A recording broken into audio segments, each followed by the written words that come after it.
Good evening, everyone. Welcome to Night Court. And we are live here with you in chat for our Saturday replay of day 27 in the Karen Reed trial. And trust me, this one you'll want to watch closely.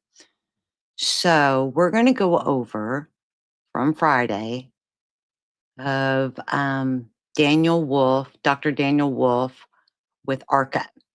He is the biomechanics expert, and he is testifying for the defense.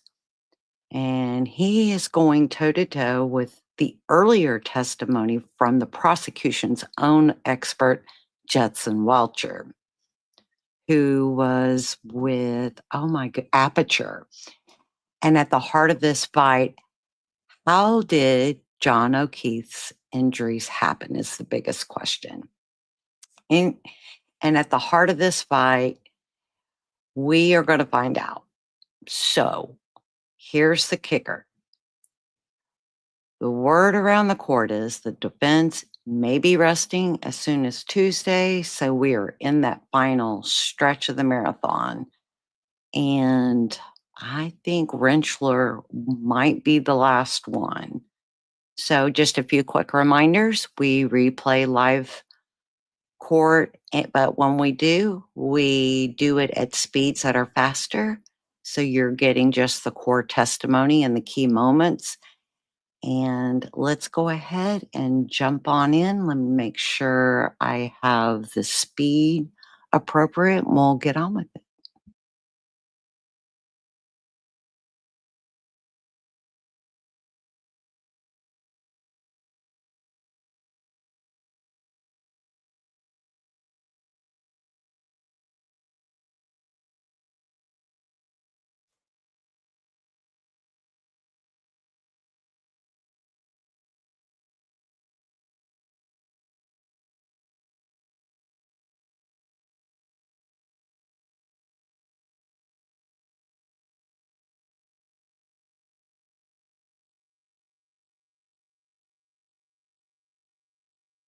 Good morning, counsel. Good morning, Ms. Reed. And good morning, jurists.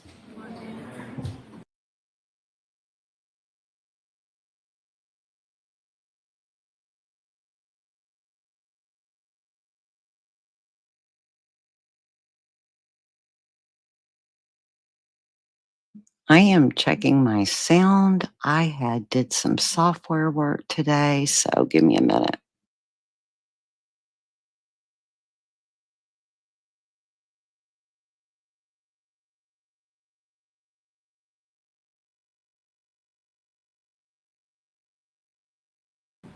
So happy Friday.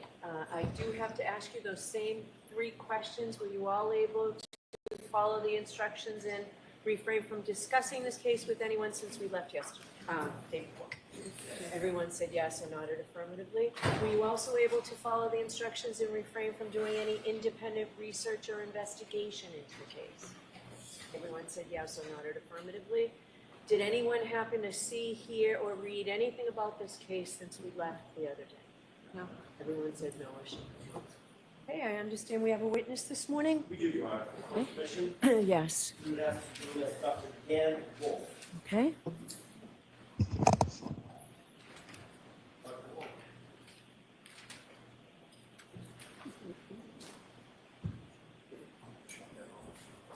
But we'll see how.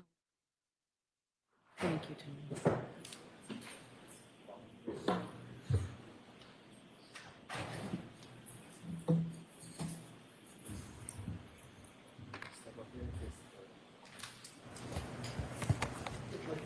You solemnly swear the evidence given before the jury in the case down here to the truth, the whole truth, and nothing but the truth, so help me God. Yes.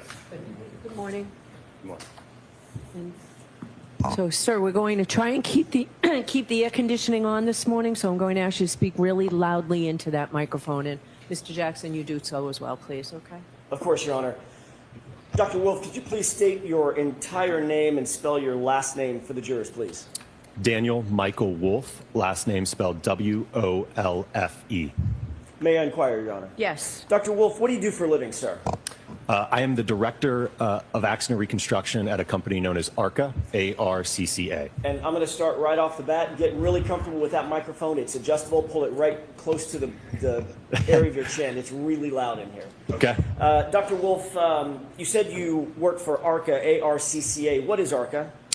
ARCCA is a forensic engineering consulting firm. We have a variety of disciplines: accident reconstruction, which is the group I'm a part of, biomechanics, failure analysis, and crashworthiness.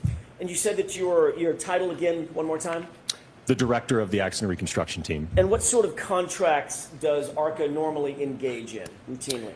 So in addition to our forensic consulting work, we have, going back in time, we've dealt with doing contracts with the Department of Defense, where we designed energy-absorbing seats for MRAP vehicles, mine-resistant armored protective vehicles, where these vehicles were going over explosive devices, and the energy from those explosions was going through the vehicle into the occupant. So ARCCA designed energy-absorbing seats to help mitigate the injuries in that type of in those types of incidents.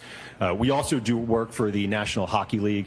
I myself am part of that work. It has to do with scanning and analyzing player pads, but we certainly do impact testing and help set guidelines for player safety. With regard to those MRAP vehicles, was that contract for the Department of Defense for the United States government? Yes, sir. For the military? Correct. Is ARCCA both nationally and internationally recognized as a leader in accident reconstruction? Okay. Sustained. Does ARCCA have a reputation, or let me ask it this way, does ARCCA entertain or engage both domestic and international contracts and clientele? Yes. As the director of accident reconstruction, do you specialize in anything other than just accident reconstruction, anything having to do with human factors? Yes, so my other specialties in addition to accident reconstruction are lighting and human factors. What is, give us a 25-word overview of human factors. What is that? So to give you a good example of that is, and again, this is a case that I commonly see, but let's say you're driving down the road at night, it's an unlit roadway, you're relying on your vehicle headlights to see the roadway ahead, right? And you've got a pedestrian that is entering the roadway. And you want to have an understanding based upon the lighting conditions, how much sky illumination there is, their clothing, right? When would a driver recognize that individual on the roadway? So that's where it starts from the vision aspect of human factors. Then we get into driver response, right? So the driver is presented with a hazard. So how do drivers typically respond to that? What are their actions and how long does that take to avoid and initiate a reaction? That's human factors. Can you do the same thing and give us an explanation for accident reconstruction just in the broadest sense? What is that discipline? I think a very simple definition of accident reconstruction is the application of physics and engineering science to collision events. What role do you take as the director of accident reconstruction for ARCCA as contracts come in or engagements come in? Well, my scope in cases can vary greatly. As I just mentioned, I could have a case where I'm assessing the conspicuity of a pedestrian and a driver's response time. It could be a 50-car pileup on a highway. I'm trying to figure out a sequence of events. It could be a rear end collision where a seat back has failed in the vehicle and the occupant has sustained injuries, and we want to have an understanding of the crush, the damage, the forces. So again, it can vary case to case. Do you engage in reconstruction or attempt to engage in reconstruction of all sorts of passenger vehicles and commercial vehicles? Yes. What about motorcycles? Yes. Bicycles? Yes. Involving pedestrians and sometimes involving no pedestrians? Yes, I see all types of collisions. How many cases, if you have a number in mind, have you been a part of in terms of engaging in accident reconstruction broadly? That's something that I don't track, but I've been with the company now for over 8 years. So at this point, if I had to estimate, it's well over 1,000 at this point. What education, training, and background do you have that allows you to perform the duties that you've described for these jurors in terms of accident reconstruction and human factors analyses? In terms of, are you looking at additional training? No, or let's start with your education. I want Absolutely, education, training, and background, but we can do them in order. Okay, yeah, so we'll go back to 2012. I received a Bachelor of Science in Engineering from James Madison University, along with a minor in mathematics. Some of my courses included physics, statics, dynamics, thermodynamics, fluid mechanics, your engineering sciences. Subsequent to that, I then went on to pursue my PhD in electrical and computer engineering with a concentration in electromagnetics and photonics. So my coursework while doing my PhD included optoelectronics, semiconductor physics, basically how to guide light on semiconductor devices. Did you write a dissertation to get your PhD? Yes. What was the subject matter broadly of the dissertation that you drafted?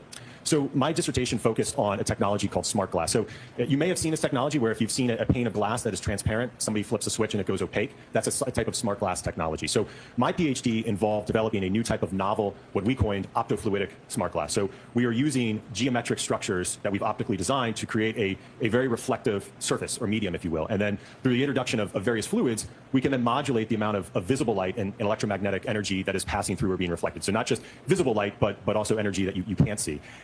As part of that process, I ended up prototyping these structures with a 3D printer that was capable of printing 3D printable polymers. And as we kind of got towards the end of my work, we looked at how we could scale this up on a larger scale. And we ultimately ended up researching and doing tests with a material known as polymethyl methacrylate, which is PMMA or acrylic.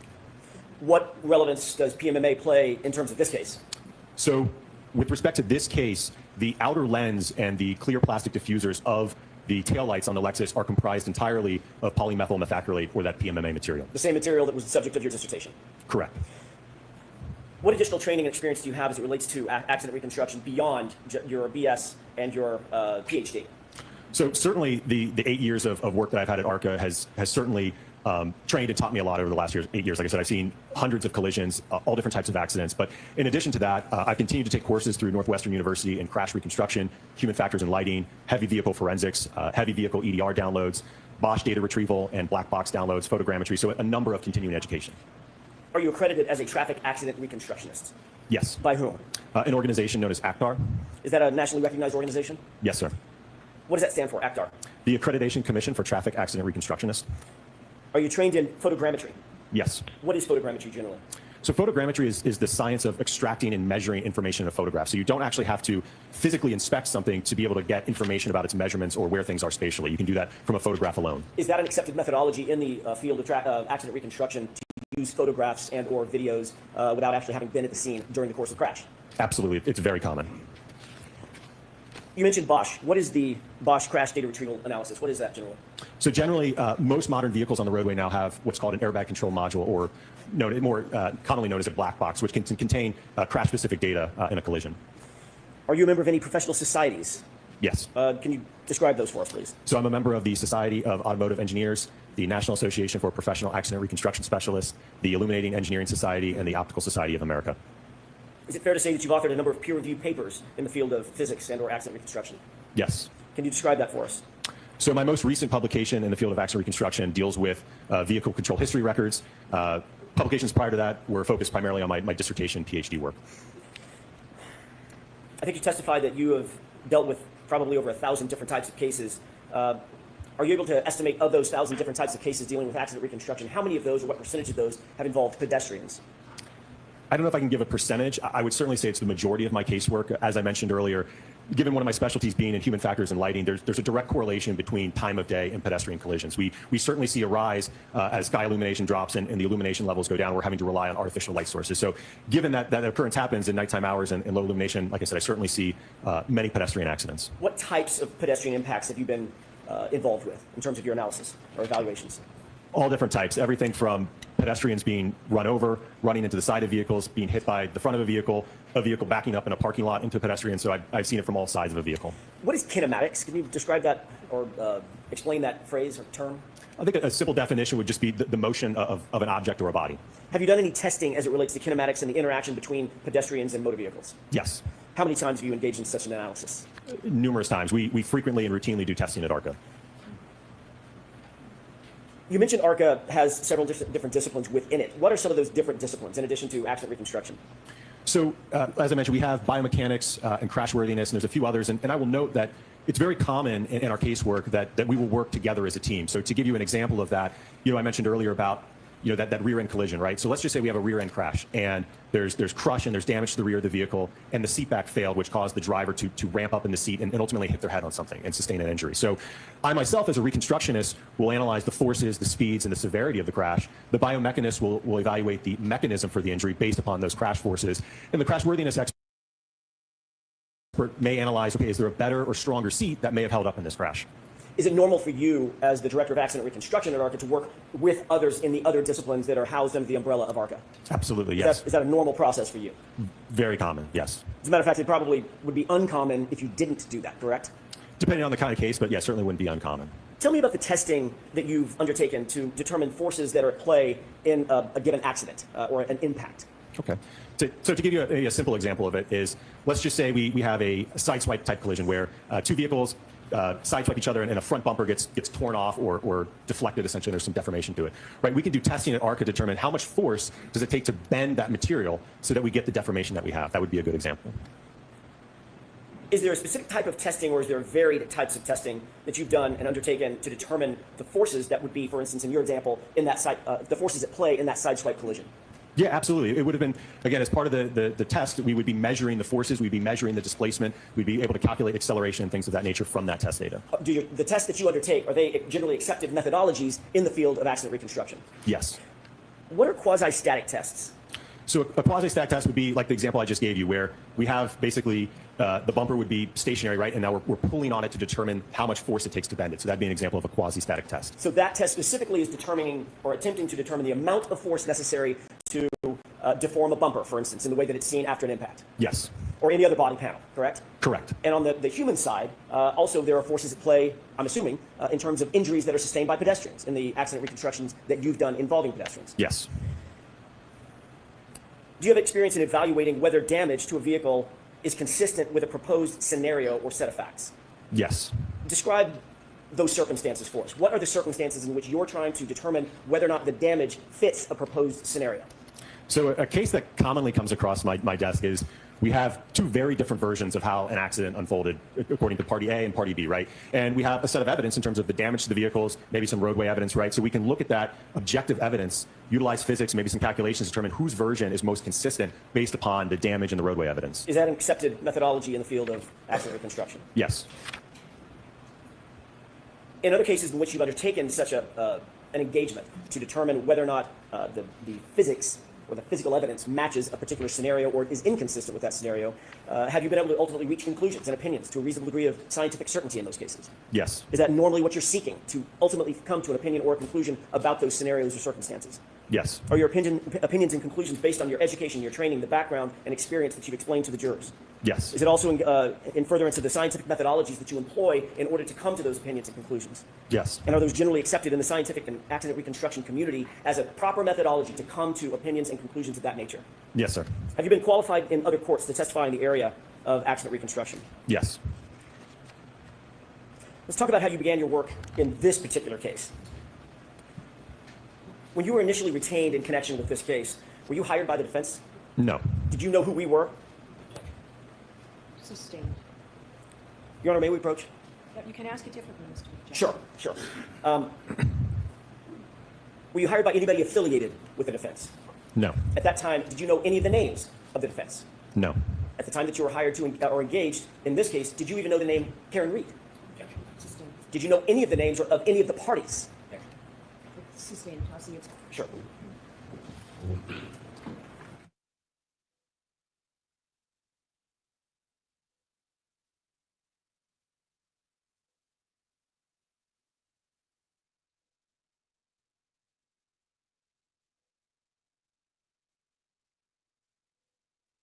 I know there's a few sidebars that goes on in the beginning. We'll just see how this plays out.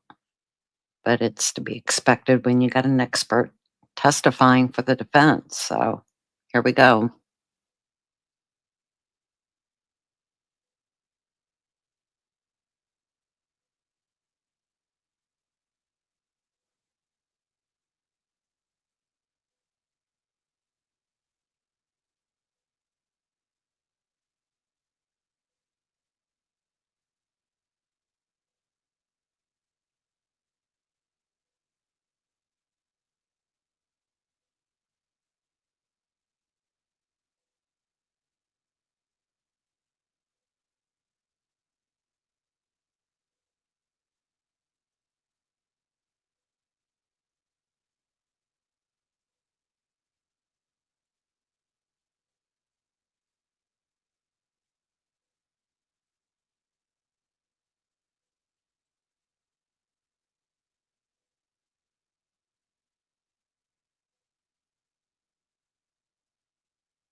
When you were initially hired to look at the facts and circumstances of this case, did you do so independently?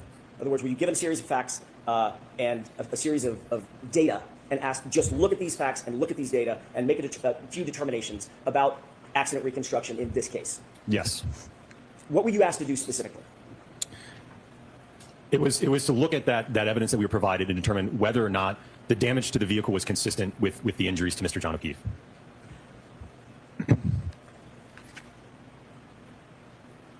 At the time that you were asked to engage in this independent analysis, were you provided information or data? Yes. Who at ARCCA was assigned to the team that would ultimately engage in this particular analysis? It was myself, Dr. Andrew Rentschler, and Scott Klein. Describe what the materials were that you were provided in your initial assessment of this case. Could I refer to my report? With the court's permission.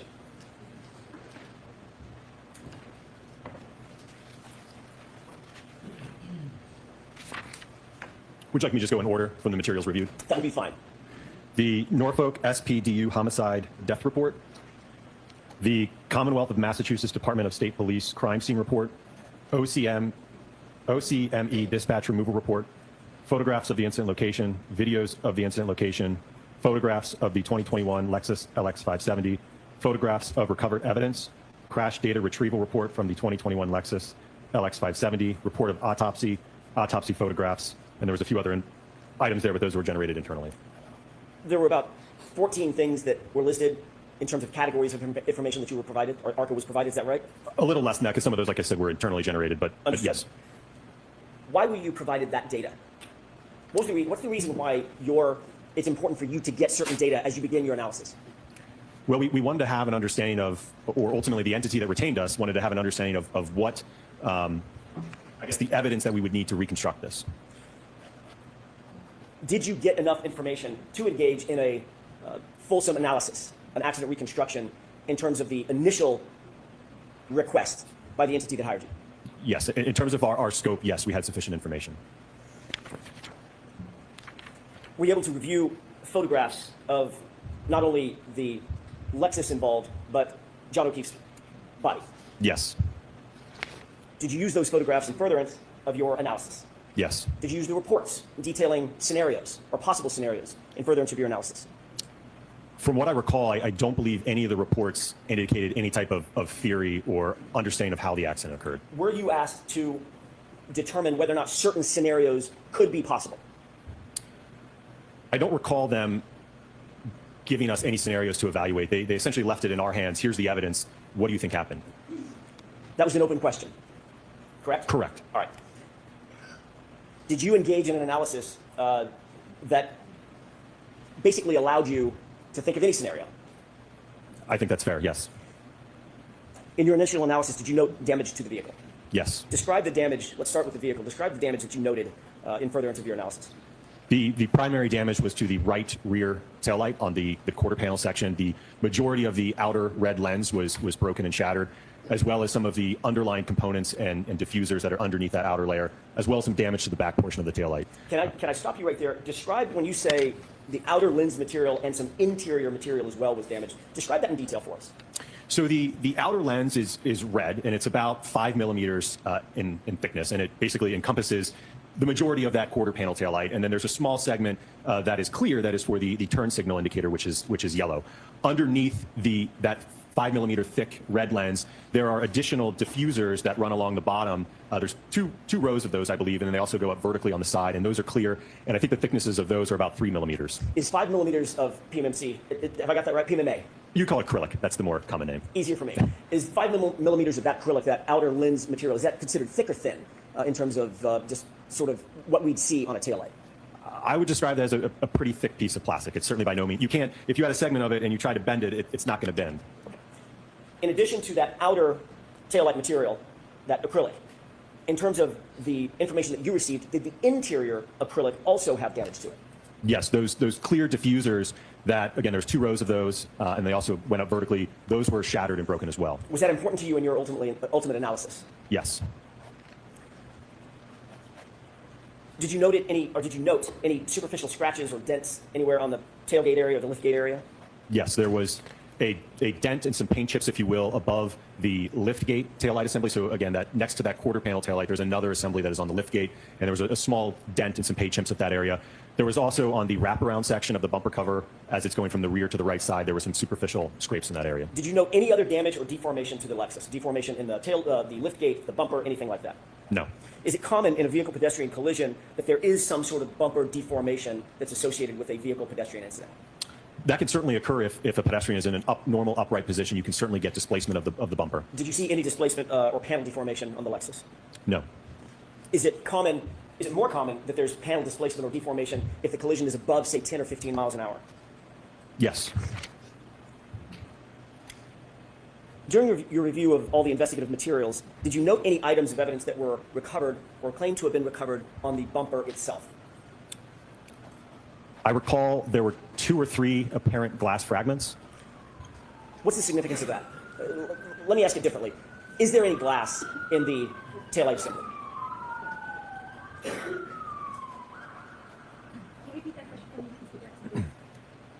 May I ask that again? Yes. Is there any glass in the taillight assembly? No. Was there any shattered glass anywhere on the Lexus? Meaning panes of glass, the back window, quarter panel windows, anything like that? No.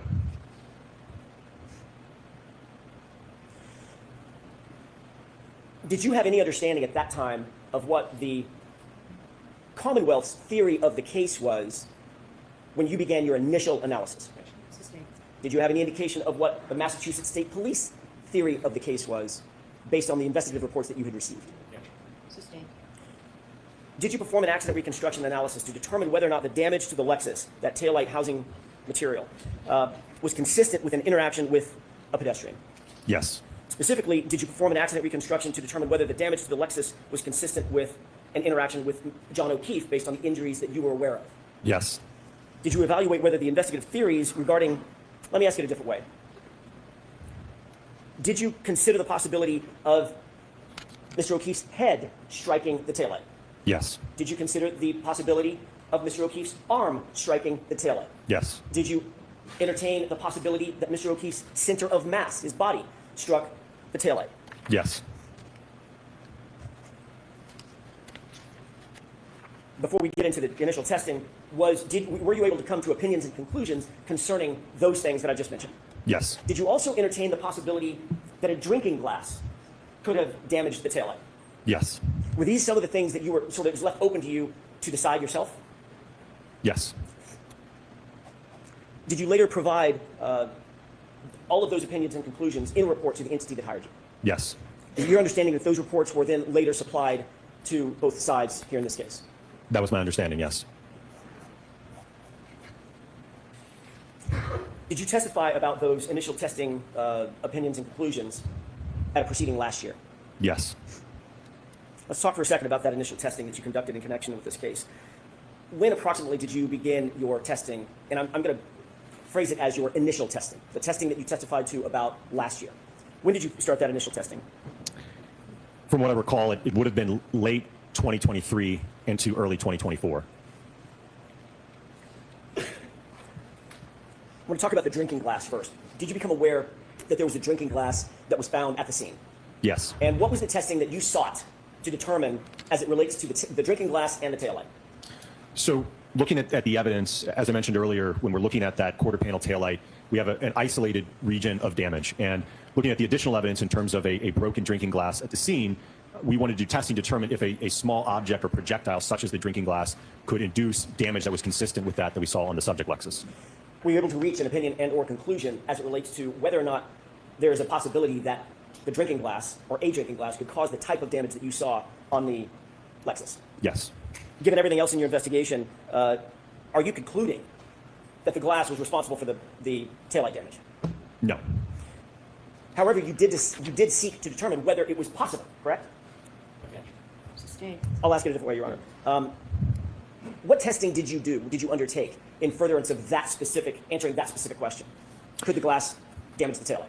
Right. So We designed a pressurized cannon that was capable of firing the drinking glass into the taillight at various speeds. We aimed for speeds of 30 and 40 miles an hour. Our achieved speeds were at 31 and 37 miles per hour. And we found that in the 37 mile an hour impact, and again, this is to emulate or simulate an individual throwing a drinking glass. The purpose of the cannon, if you will, was to be able to hone in on a speed precisely and obviously aim for that target. So it would just serve as a means of getting that projectile to the taillight in a means that we could measure it. And what we observed in the 37 mile an hour test is that we got damage that was generally consistent with that of the subject taillight, and that there was a large portion of the outer lens that was shattered and fractured, as well as the underlying clear plastic diffusers and chrome piece. Tell me a little bit about the methodology that you undertook, the scientific methodology in building that pneumatic cannon and aiming that glass directly at the taillight. Absolutely. So, as I mentioned, it was a customized cannon, if you will. It had a barrel that was capable of fitting a rocks or an old-fashioned drinking glass in it, and that's a glass that has a thinner sidewall, if you will. I think the glass was about 3 inches in height or so, maybe 3.5 inches, with the bottom portion being solid glass or just a thick piece of glass. So we were able to design a kind of a holder for it, if you will. Almost, you could really think of it as stuffing an actual cannon with a cannonball. So we literally would put the drinking glass in the cannon. There was a pressurized vessel behind that we would open up a valve rapidly, and when it was set to a certain pressure, that would determine the exit velocity that it would leave the barrel at. And we were able to aim that device into the taillight at those specified speeds to be able to determine what would the damage pattern be when we fired that glass. Were you able, in this scientific experiment, to control for aim and trajectory? Yes. Were you able to control for velocity or exit speed of the glass? Yes. Were you able to control for damage patterns as it pertained to both the glass as well as the taillight at which it was aimed? I don't know that we have had control over that. Ultimately, physics takes over after that interaction occurs. I can't influence how that material is going to perform or how the glass will break, per se. It's a poor question on my part. Were you able to, or did you undertake to memorialize the damage pattern that you saw on the taillight and the glass as the glass was projected into the taillight? Yes. All right. Did you do that through photographs? Yes. High-speed video? Yes. And all of that was memorialized in your report? Correct. Your Honor, may I approach? Yes.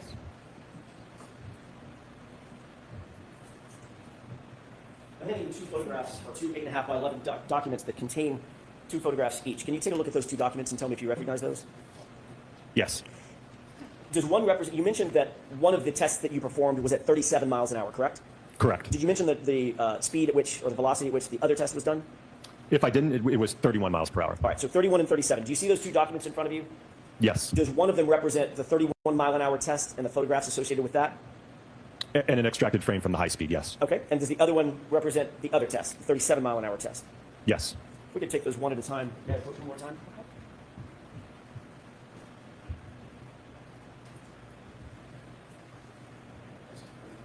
If I could ask that these be marked as next in order, one at a time, 31 mile an hour test, and it to be order with course permission. So there's no objection?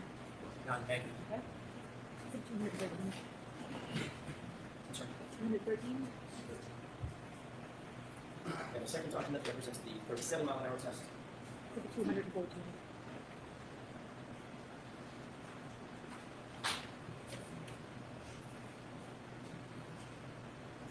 Course permission, I'd like to exhibit 213. I'm sorry, present exhibit 213. Okay.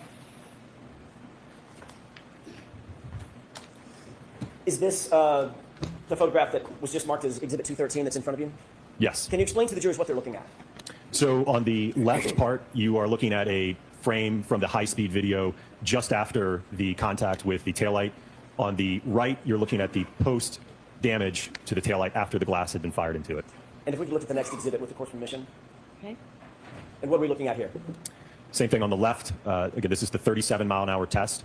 The glass striking just in the area where the bottom of the turn signal indicator is, or right where it meets the red portion of the lens and the clear portion of the lens. That's about where the impact point was. You can see that a large portion of the outer red assembly, lens cover is missing and fractured. The clear portion of the part of the outer lens to the turn signal indicator is also fractured, as well as the underlying clear diffusers in that assembly. Would your testing in both of these scenarios, the 31 mile an hour test and the 37 mile an hour test, represent an accepted methodology for controlling for aim, velocity, impact site, and those issues, if you will, as it relates to testing of this sort? Yes, we were able to control those variables. And is that an accepted methodology in the area or the field of accident reconstruction? Absolutely, yes. When you finished your testing, were you able to make a determination as to whether or not either one of these velocities, the 31 mile an hour velocity or the 37 mile an hour velocity, were consistent with the damage that you saw on the subject Lexus, which is the 2021 Lexus belonging to Ms. Reed? Yes, from the 37 mile per hour test, we are getting damage that's generally consistent, and that I mentioned we have portions of the outer lens missing, the underlying diffuser. There was also some fracturing on the backside of the assembly. So again, we observed damage that was generally consistent with that of the subject taillight. And that was the 31 or the 37? The 37. 37. What about the 31?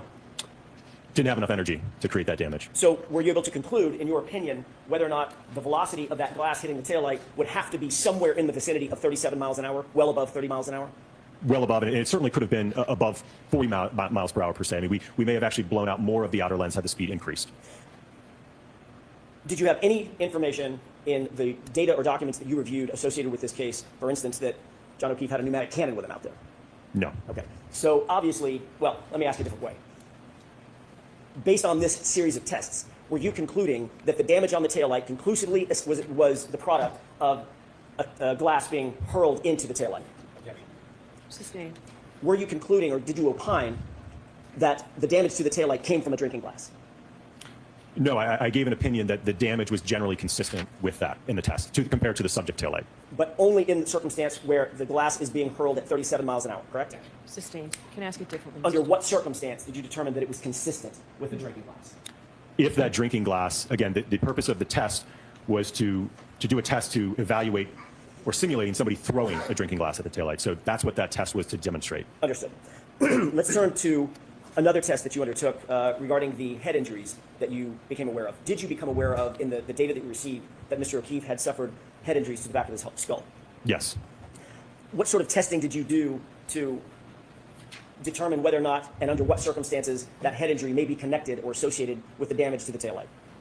We performed a drop test with a hybrid 3, so that's an instrumented anthropomorphic test device to be able to measure the accelerations on a head form and observe the damage to an impact to the taillight. What is an ATD, anthropomorphic test device?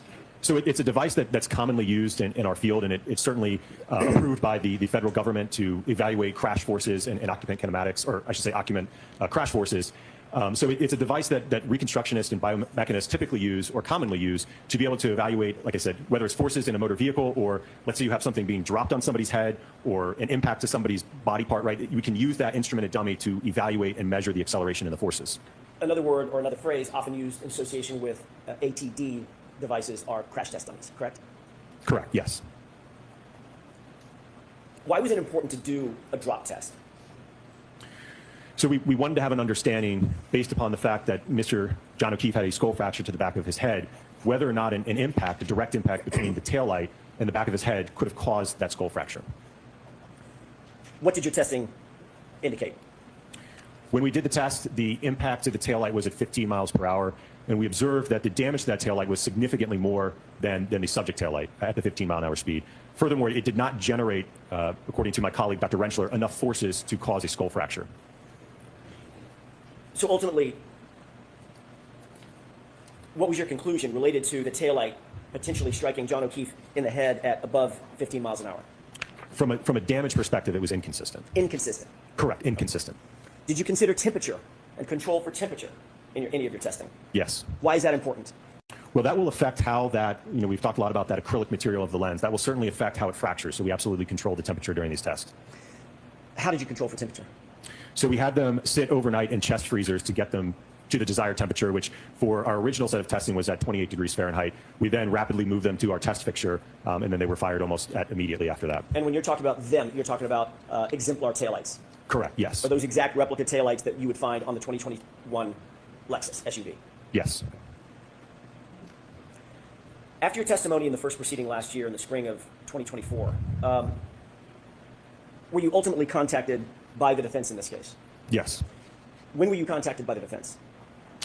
I know that I had reached out to you, I believe it was in February of this year, because I think I saw some things in the media and was just wondering what was going on.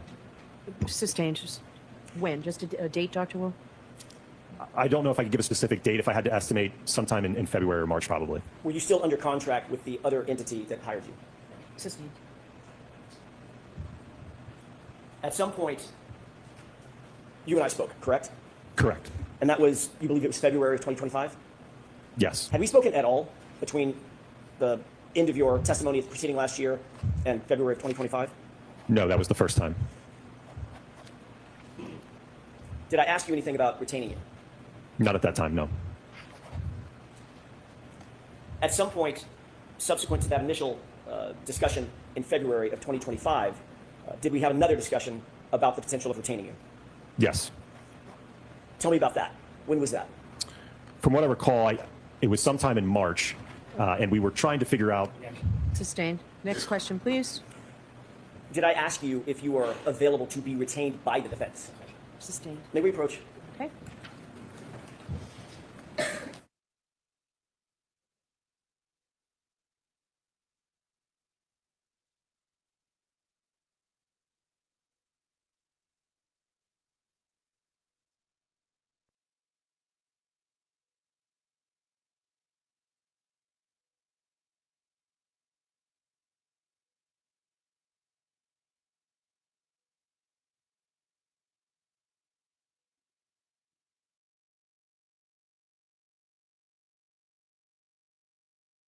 March of 2025, were you hired by the defense? Yes. Okay.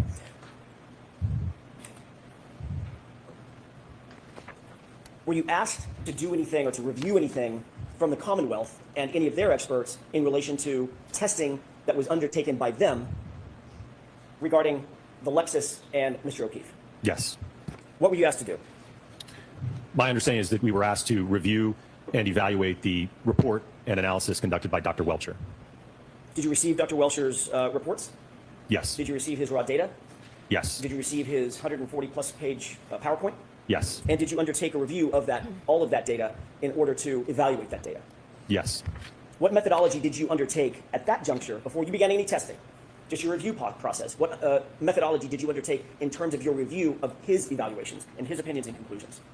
Well, I think when reviewing his report and his analysis, I look to his opinions, and then I look to what's the basis and the foundation to those opinions, right? How did he ultimately arrive at those final conclusions? So I'm looking for the methodologies that he followed, what testing did he do, what type of experiments, what type of data analysis, ultimately to provide that opinion. Ultimately, did you prepare a PowerPoint presentation in furtherance of memorializing your review and opinions and conclusions of his evaluation and testing? Yes. Did you bring that with you today? Yes. Do you have that with you on your computer, or are we going to run the PowerPoint? It's on this computer up here with me. With the court's permission, could Dr. Wolfe present his PowerPoint presentation? Okay. Your Honor, I have a thumb drive that I believe represents the PowerPoint. Can we have this marked? Yes, is this coming into evidence? On the rings, marks for name, not All right, so we'll mark for identification. We can mark it for identification for the time being. Discuss it. Thank you. To the BDV for identification.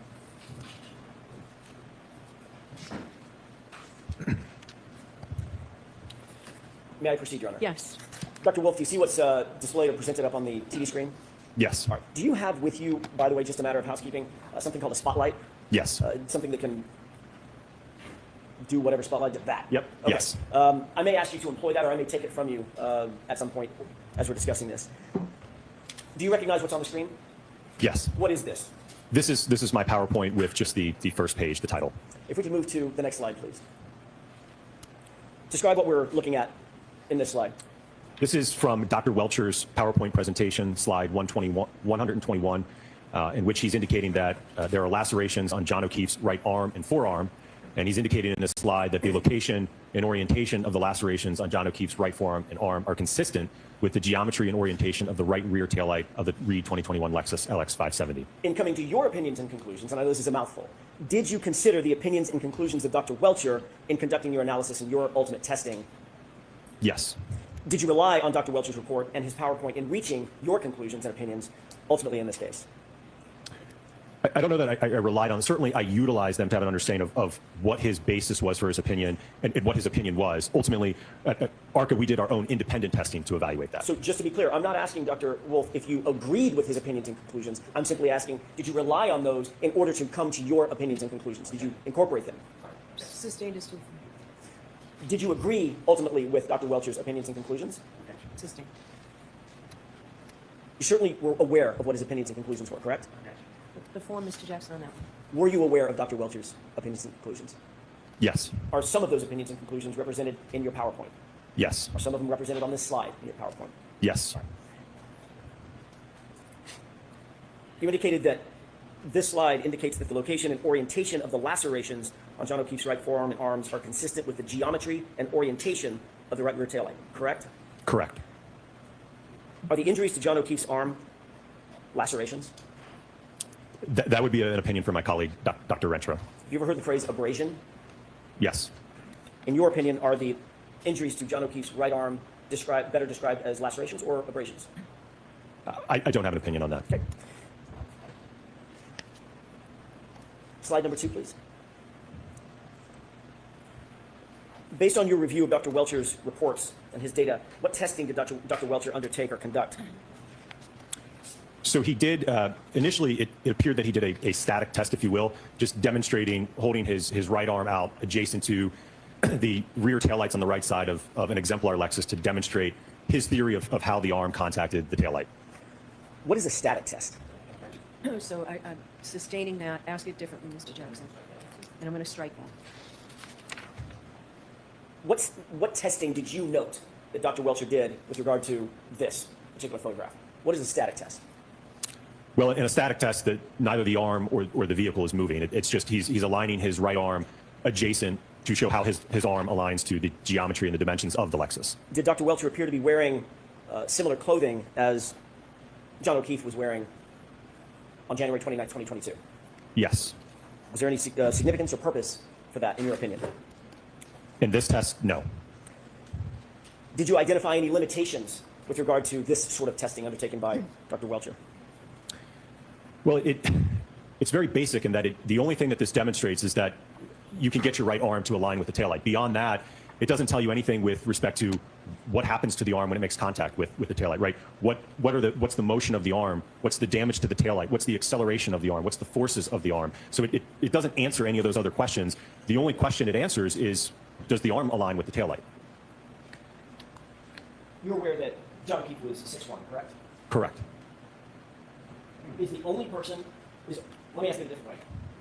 Can only a 6'1" person align their arm with the taillight?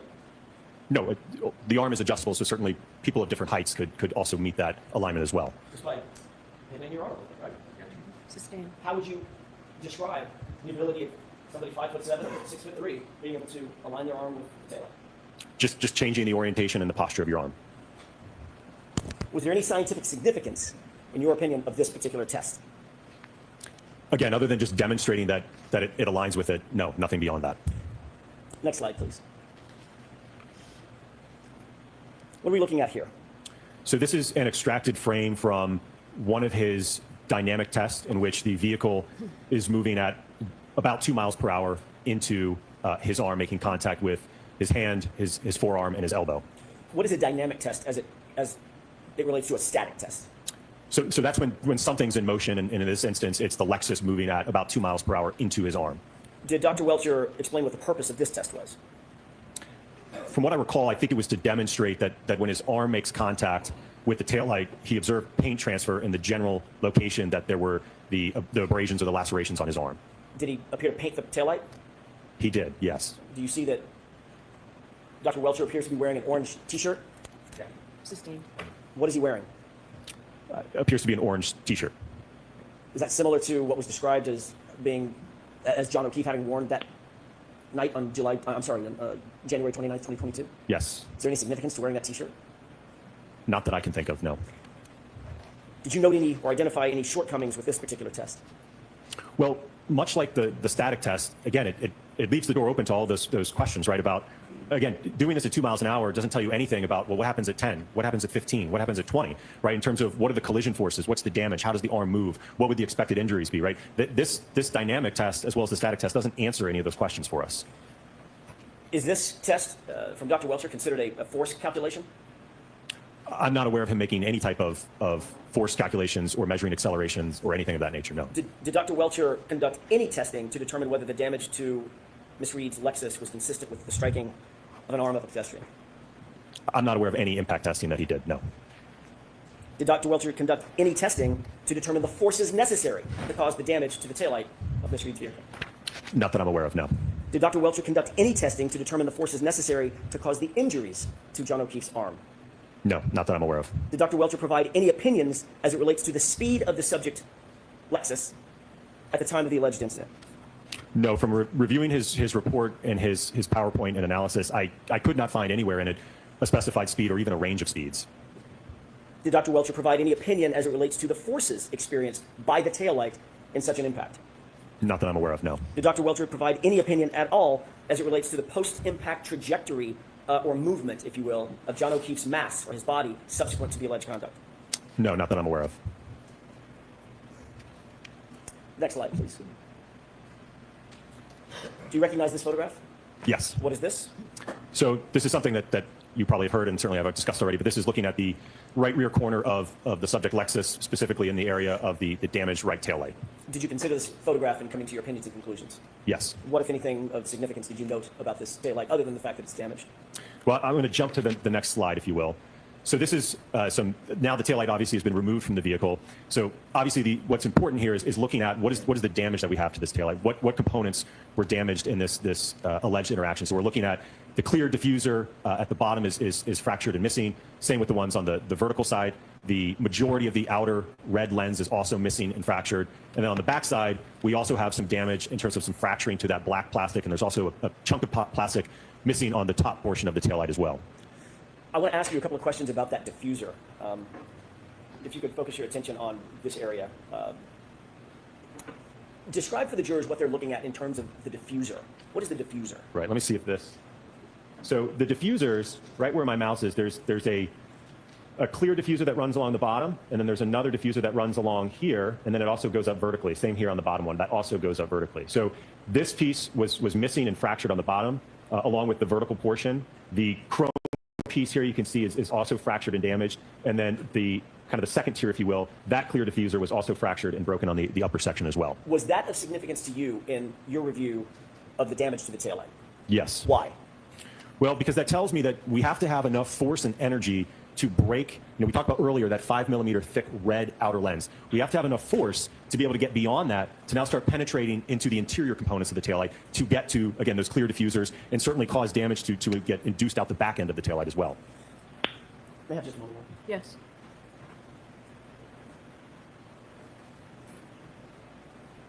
Dr. Wolfe, did you bring with you an undamaged taillight exemplar? Yes. It's up here with me. It's up there. Oh, I was just looking for it. Yep. Thanks for nothing. Describe what it is that you brought with you.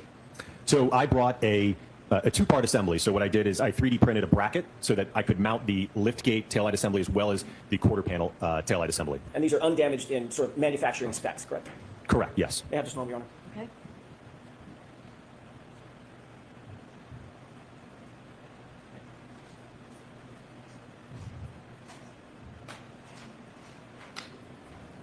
You have it with you up there at the witness stand? Yes. Could you retrieve that with the court's permission? Okay.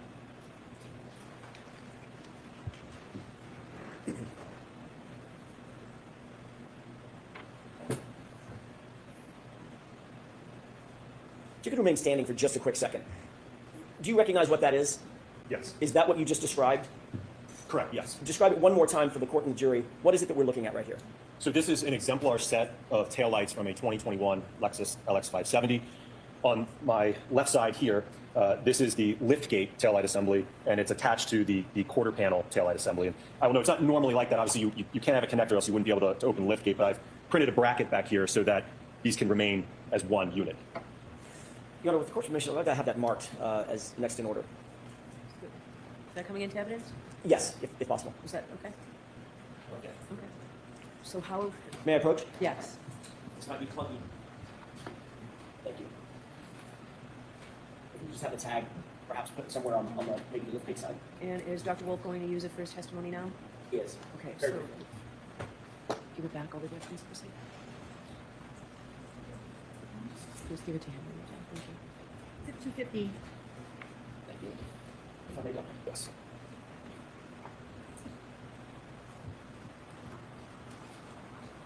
May I? Okay. Thank you. Dr. Wolfe, you indicated that there was a 5mm area of acrylic covering the diffusers, correct? Correct. What I'm knocking on, is that the 5mm acrylic?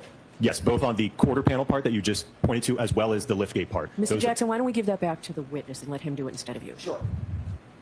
Is there, can you see through that loose material into the diffuser that you've just been describing? Yes, so as I mentioned earlier, in this area here, there's a diffuser that's running along the bottom. So, Dr. Wolfe, I'm going to ask you to not have that so close to Oh, the photos. my apologies. Use the other side of the witness stand. Yes, Your please. Honor. So along the bottom is the clear diffuser that runs along and then goes up vertically. And then on the second tier, there's also a clear diffuser that runs along here and then goes up vertically. And you might be able to see it through, it kind of looks like there's little dots on it. So that's what I'm referring to in terms of the diffuser that's underneath. And that, again, so you have that outer material that's 5 millimeters roughly in thickness. And then those diffusers are about 3 millimeters in thickness underneath this. Could you make a determination, and you can go ahead and have a seat. Well, actually, you may not want to. Could you make a determination of the space, the gap between the outer plasticine area, the outer acrylic area, and the internal diffusers? You could just estimate that gap? If I had to estimate, I'd probably estimate around an inch, maybe 1.5 inches. Okay. You indicated that something was of significance to you in this photograph about the diffusers on the subject taillight, correct? Correct. Describe, now that you're holding that, what was it that was of note to you, Dr. Wolfe? So as I mentioned, we have damage not only to this outer thick portion, but it was enough force and energy to then penetrate deep enough to fracture the underlying diffusers that sit below this outer surface, and certainly enough force then to work its way back through inducement into the backside, and ultimately there was a top portion of the taillight that was also fractured up here. Was all that significant to you in your review of the subject taillight material? Yes. Okay, you can go ahead and put that away. All right, so that can't go back there because it's in evidence. So why don't you take it and... I was just going to store it there until he's finished with his testimony, and then we can give it to the clerk magistrate. Okay. However you want to do it, Your Honor. All right, I have no do you wanna preference. take it? Is he using it still for his Not testimony? right now. All right, so, thanks, Jim. Thank you, Your Honor. Okay? May I continue? Yes. Can we go to the next slide? What are we looking at here? This is a collection of photographs that depict various fragments from the right rear tail lamp assembly of the Lexus. And I will note that, and I'll try to spotlight it, there are a few fragments in this photograph that are glass fragments, which, as I discussed earlier, there's no glass in the taillight, so these did not originate from the assembly. But altogether, from what I recall, there's about 50 fragments, I believe, that were counted or so, maybe a little less than that from the right taillight. If we could go to the next slide, please. What are we looking at here? So these are photographs depicting the sweatshirt or hoodie that Mr. John O'Keefe was wearing on the night of the alleged incident. And what was the role that this played in your analysis, ultimately? Well, so one of the things that I noted, and I can go to the next slide, is there were a series of small punctures or holes in the sleeve, on the right sleeve of the sweatshirt in varying sizes. I think some as small as just a few millimeters. Again, I think there was maybe 10 or 12, I think I recall, on the right sleeve of that sweatshirt. If we could go back to the larger photo, the previous slide, do you see the right sleeve denoted on the photograph to the right? Yes. Your review of these photographs, what was the significance of the triangular sort of arrows or markers? I believe those were to annotate or draw attention to those holes. Okay, the defects in the right sleeve? Correct. Can you count those for us, please? On the photograph on the right, I believe I see a total of 9. And what about the photograph on the left, just the right sleeve area? 9 as well. If we can go to the next slide. What are the arrows pointing to in these photographs? So this is basically the previous shot, but what appears to be close-ups of some of those evidence markers. You indicated some of the sizes. What were some of the smaller sizes of those defects or holes? From what I recall, like I said, I think it was around 3 to 5 millimeters, maybe some of the smaller ones. How big is 3 millimeters in inches? It'd be probably around like an eighth of an inch or so. Can we go to the next slide, please? What are you describing when you say the word fundamental, or if you write the word fundamentals? So I want to discuss some very basic concepts that I hope will kind of resonate as we go through the PowerPoint, so that you have an understanding of the underlying physics and what I'm talking about. Can you go ahead and describe the role of an accident reconstructionist and the fundamentals that an accident reconstructionist undertakes when performing the kind of testing that you performed? So as I mentioned earlier, when I was describing what a simple definition of accident reconstruction is, it's the application of physics and engineering to collision events. So I want to go through some very basic elements of that so that you have an understanding of the physics. Can we go to the next slide, please? What are we looking at here? So this might be something you all remember back from high school physics, but even though it's been around since the late 1600s, we still use these laws today. So what we're looking at here is what I've done is just describe Newton's laws very simply. So, and again, you might be familiar with these. So for instance, if we're talking about Newton's first law, an object at rest tends to stay at rest and at a constant speed unless it's acted on by an outside force, right? So if my arm is just here, right, it's just going to stay there until I give it a push or a pull, right? When I do that, that's going to induce an acceleration, right? So that's when we get into Newton's law, where if I apply a force to a mass, I'm going to cause it to change its speed. It's going to accelerate. And then Newton's third law, basically the law of reaction, indicates that when I push on my arm, there's also an equal and opposite force going back to my hand that I'm pushing with. What role did these three very fundamental laws of physics play in your reconstruction or your ultimate opinions and conclusions following your accident reconstruction in this case? So when we're talking about the concept of acceleration, what you will see in the dynamic test that we did and conducted, we measured the acceleration of an arm when it's impacted by a taillight. If we know the mass of the arm and we've measured the acceleration, we can use Newton's second law, which is force is equal to mass times the acceleration, to calculate what that force is applied on the arm, which ultimately you will hear from my colleague, Dr. Rentschler, to talk about that. Is that broadly considered a force analysis? Yes. What role did force analysis, your force analysis, play in the accident reconstruction that you did or you undertook in this case? Well, there's certainly going to be a correlation between the impact speed and the damage that we see. The higher the impact speed, the greater the force. So from my perspective, I was interested in the speed and the force to look at what's the observed damage to the test taillights that we did. Do you think that's fundamental to an accident reconstruction? Yes. Did Dr. Welcher engage in any force analysis with regard to John O'Keefe's arm and the taillight? Not that I'm aware of, no. Let's move to the next slide, please. What are we looking at here? So don't be too afraid. This is some really simple equations that I want to show you. So that first one, delta V. So what do I mean by that? That simply just means you can think of delta, change in. So change in velocity. So if you look at that equation, the change in velocity, really simple. If I've got an object that's, let's say it's initially, for what V naught is, initially at 0 miles per hour, I hit it, and it's now moving 10 miles per hour. That means it underwent a change in speed of 10 miles an hour and is moving at that velocity. Acceleration is essentially how quickly did that velocity change occur, right? Did it go from 10 miles an hour in a split second, or did it go to 10 miles an hour over a few seconds? So depending on the timing of that, how quickly that change in velocity occurred will determine what the acceleration is. And as I've already mentioned on the previous slide with Newton's second law, we can then take that information about acceleration and apply it to, if we have a known mass, to calculate what the force on that object is. How did these math equations, delta V, acceleration, force, how did these play into, what role did they play in terms of the accident reconstruction here, in this case? Well, they're extremely fundamental. And I think as we go through the PowerPoint, you'll have an appreciation and understanding of what these concepts are. You'll see that I have plotted graphs with acceleration that shows the rate in that change in speed over time. You will see graphs of delta V, so the change in speed of the arm as it's being impacted by the taillight. And then ultimately we can calculate the force of that impact to be able to assess whether or not there's a mechanism for the injuries. And as I mentioned, that'll be my colleague, Dr. Rentschler, that will discuss that. Can I ask you about delta V specifically? I'd like to focus on that for a second. Is that okay? Yes. When you say that that equation suggests or dictates that an object that is struck by another object with mass moves up to the same speed of the object that struck it, describe that in a little bit more detail in colloquial terms, if you will. Sixth grade terms. I'm sorry, can you rephrase the question? Probably not, because I don't understand this well. If an object, does delta V describe the circumstance in which you have an object that may be at rest and it's struck by another object moving? Is that calculating the speed at which the object that is struck moves to the same speed as the object that's struck? Okay. So that's sustained. Just ask him a simple question, let him answer. Easier said than done. Sure. Can you describe in more conversational terms what delta V is describing in terms of mathematics? Right. So let's just give an example specific to this case.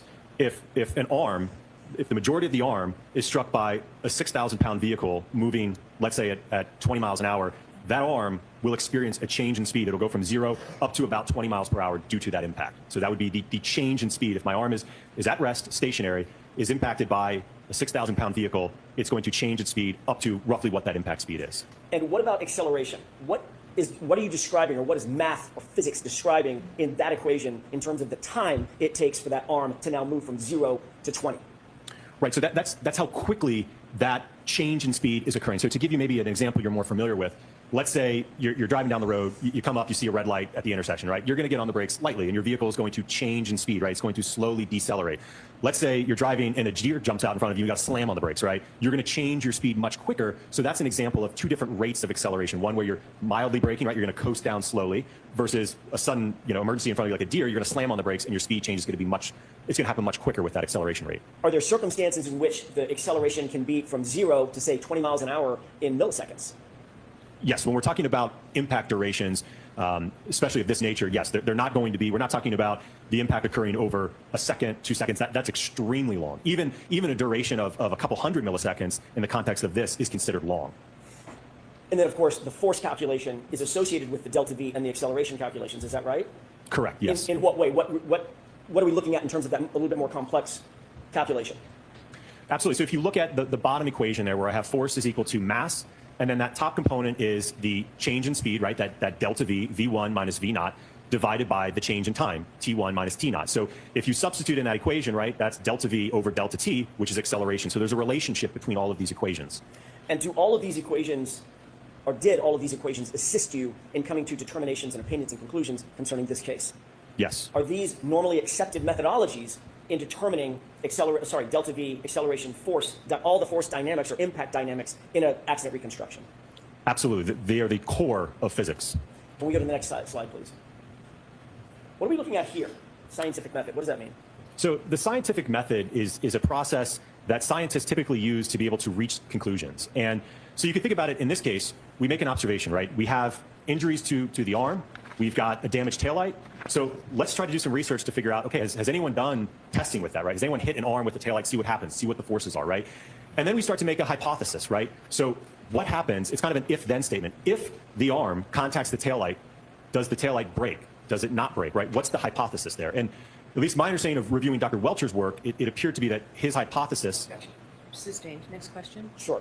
Did you review, well, let me ask a different question. Going back to the calculations previously, the delta V, the acceleration, the force calculations that you described to the jury, did you see anywhere in any of Dr. Welcher's reports or his data that he undertook those core calculations? No. With regard to the scientific method, did you see whether or not Dr. Welcher followed this scientific method as you're explaining it to the jury? Sustained. What did you note, or what opinions or conclusions did you come to about the scientific method, if any, that Dr. Welcher did or did not undertake? Sustained. Did you review Dr. Welcher's entire database? In other words, all the reports, all the raw data, and his PowerPoint? Yes. Did he undertake the scientific method as you know it? Right, so that's sustained. Continue to describe the scientific method as you know it and you employ it. Certainly. So again, from reviewing Dr. Welcher's report, he indicated... That's sustained. I'm going to see you at sidebar.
and testing.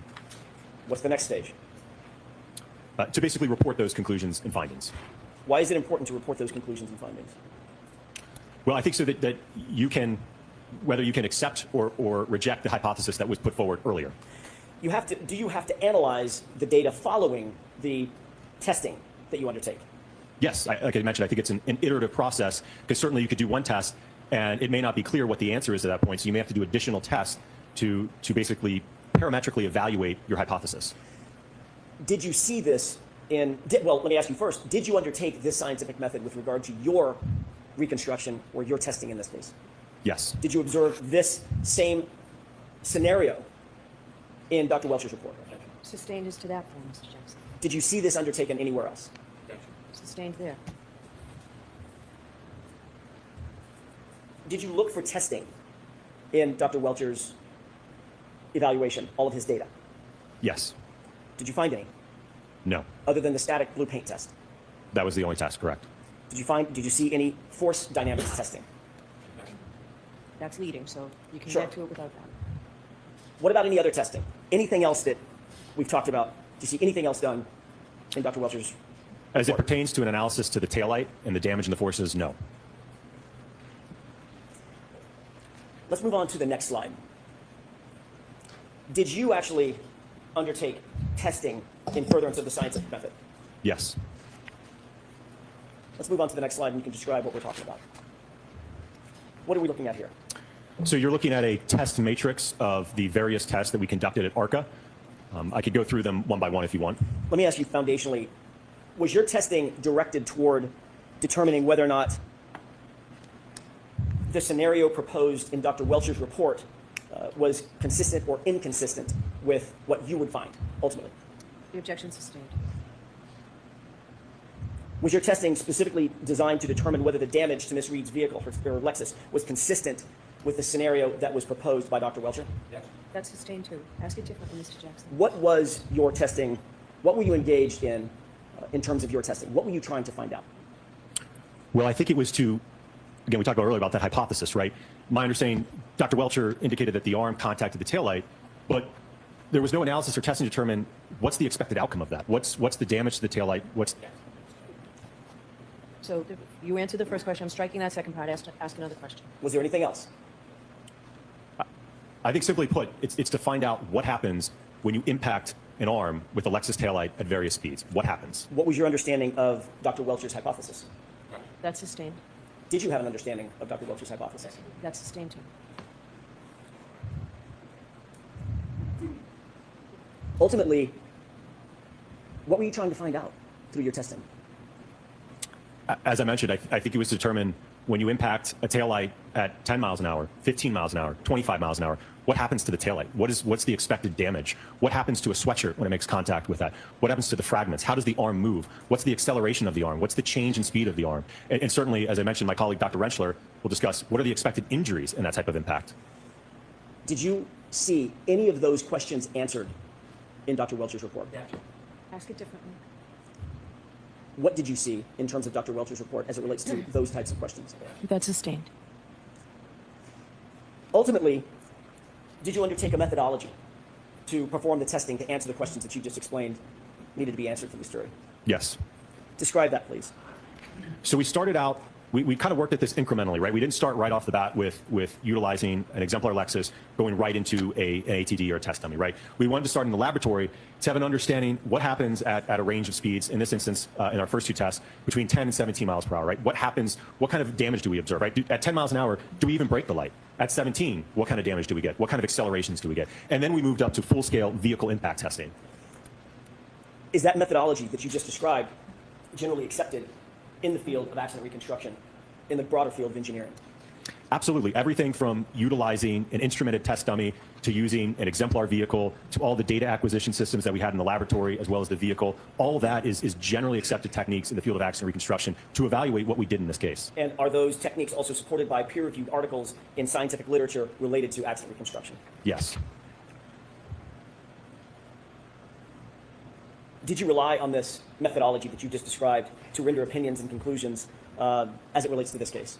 Yes. Have you relied on that same methodology in rendering opinions and conclusions in other courts? Yes. Let's go to the next slide, please. What are we looking at here? So we've gone over this before, but this is looking at the exemplar vehicle that we utilize for the latter part of our testing. You're looking at the, again, just annotating where the liftgate taillight is as well as the quarter panel taillight. When you say exemplar vehicle, what is this SUV that we're looking at? So it's the same year, make, and model of the subject vehicle. So it's a 2021 Lexus LX 570. So it's the same weight, same geometry, same as the subject vehicle. Is this a picture off the internet, or do you actually have access to this truck? We have access to that vehicle, yes. And ultimately, what testing did you undertake specifically as it relates to this particular vehicle?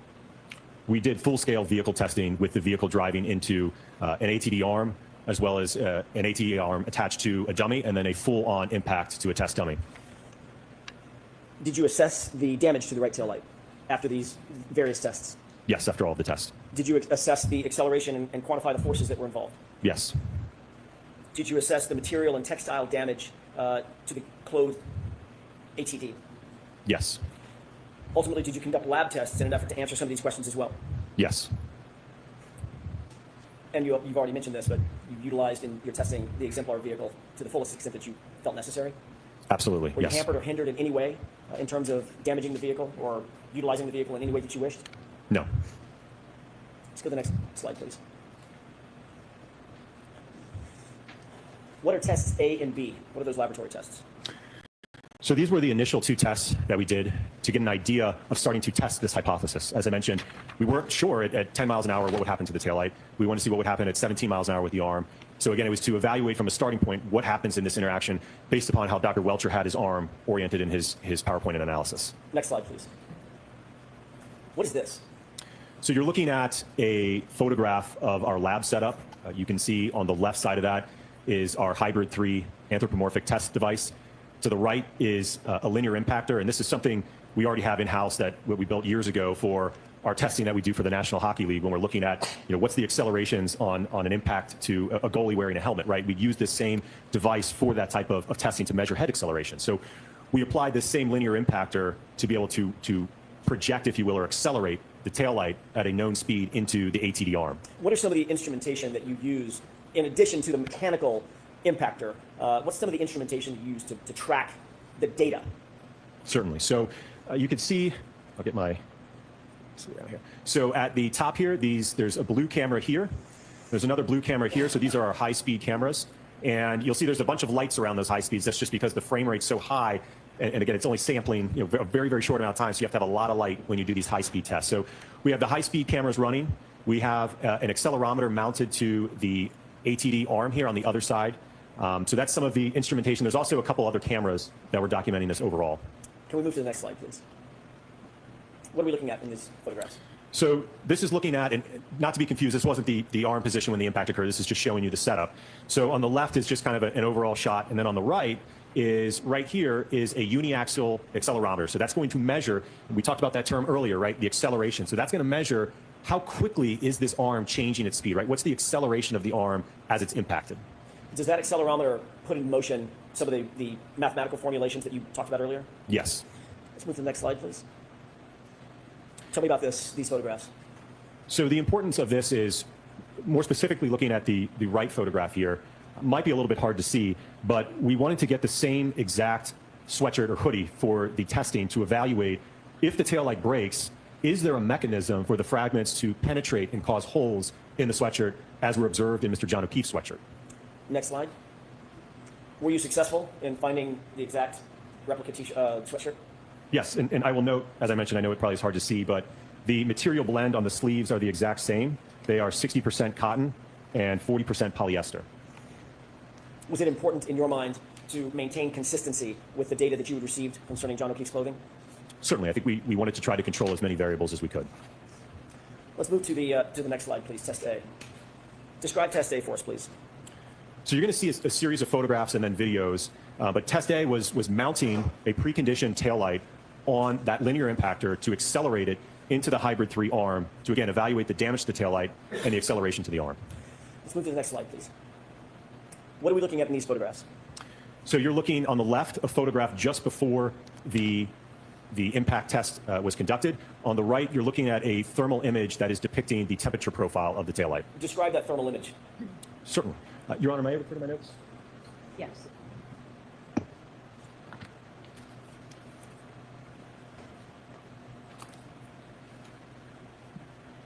So what I did is I analyzed the profile of the temperature down in this area.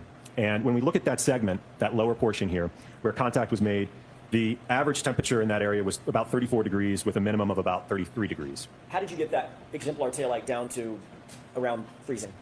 So all of the taillights that we tested were preconditioned overnight in a freezer. Why was that important? Well, it's my understanding that at the time that this allegedly occurred, the ambient temperature was 31 degrees Fahrenheit. So as I mentioned earlier, certainly there's a correlation between how plastics perform in cold weather. So we wanted to take that variable into account in our testing to precondition them down to temperatures that were consistent with at the time of the alleged incident. Next slide, please. What are we looking at in this slide, from this photograph? So this is a video. Do you want me to go ahead and play the video? Tell us what we're about to see, and then I'll ask the court's permission. So you were looking at a camera that is mounted above the entire setup. If you look at the top portion of this video, you will see the taillight part is covered by the high-speed camera. But what will happen is the linear impactor will fire, and the taillight will be accelerated up to 10 miles per hour, striking the clothed ATD arm. With the court's permission, Okay. let's go ahead and play the video.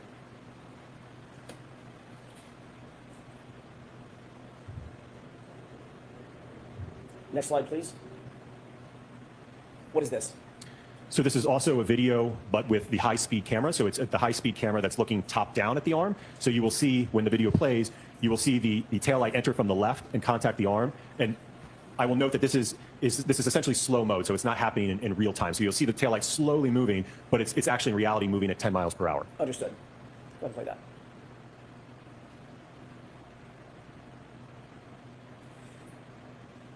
Can I ask a question now that that's played? How did you mount the taillight to the accelerator, the linear accelerator? Right, so we had to get a little bit creative there because you may have observed this when we had the physical assembly out earlier.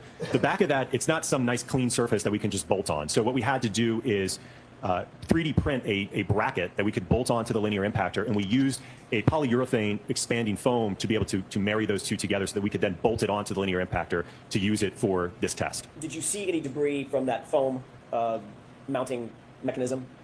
Yes, there's a few flakes you can see of that polyurethane foam off the backside kind of going into being dispersed there. Okay. With regard to this particular 10-mile-an-hour test, what did you note in terms of the damage to the taillight? It was very minimal. And what did you note in terms of any damage at all to the hoodie? There was none. Can we go to the next slide, please? What are we looking at in this slide? So this is looking at a side view, so same test, just looking at it from the side.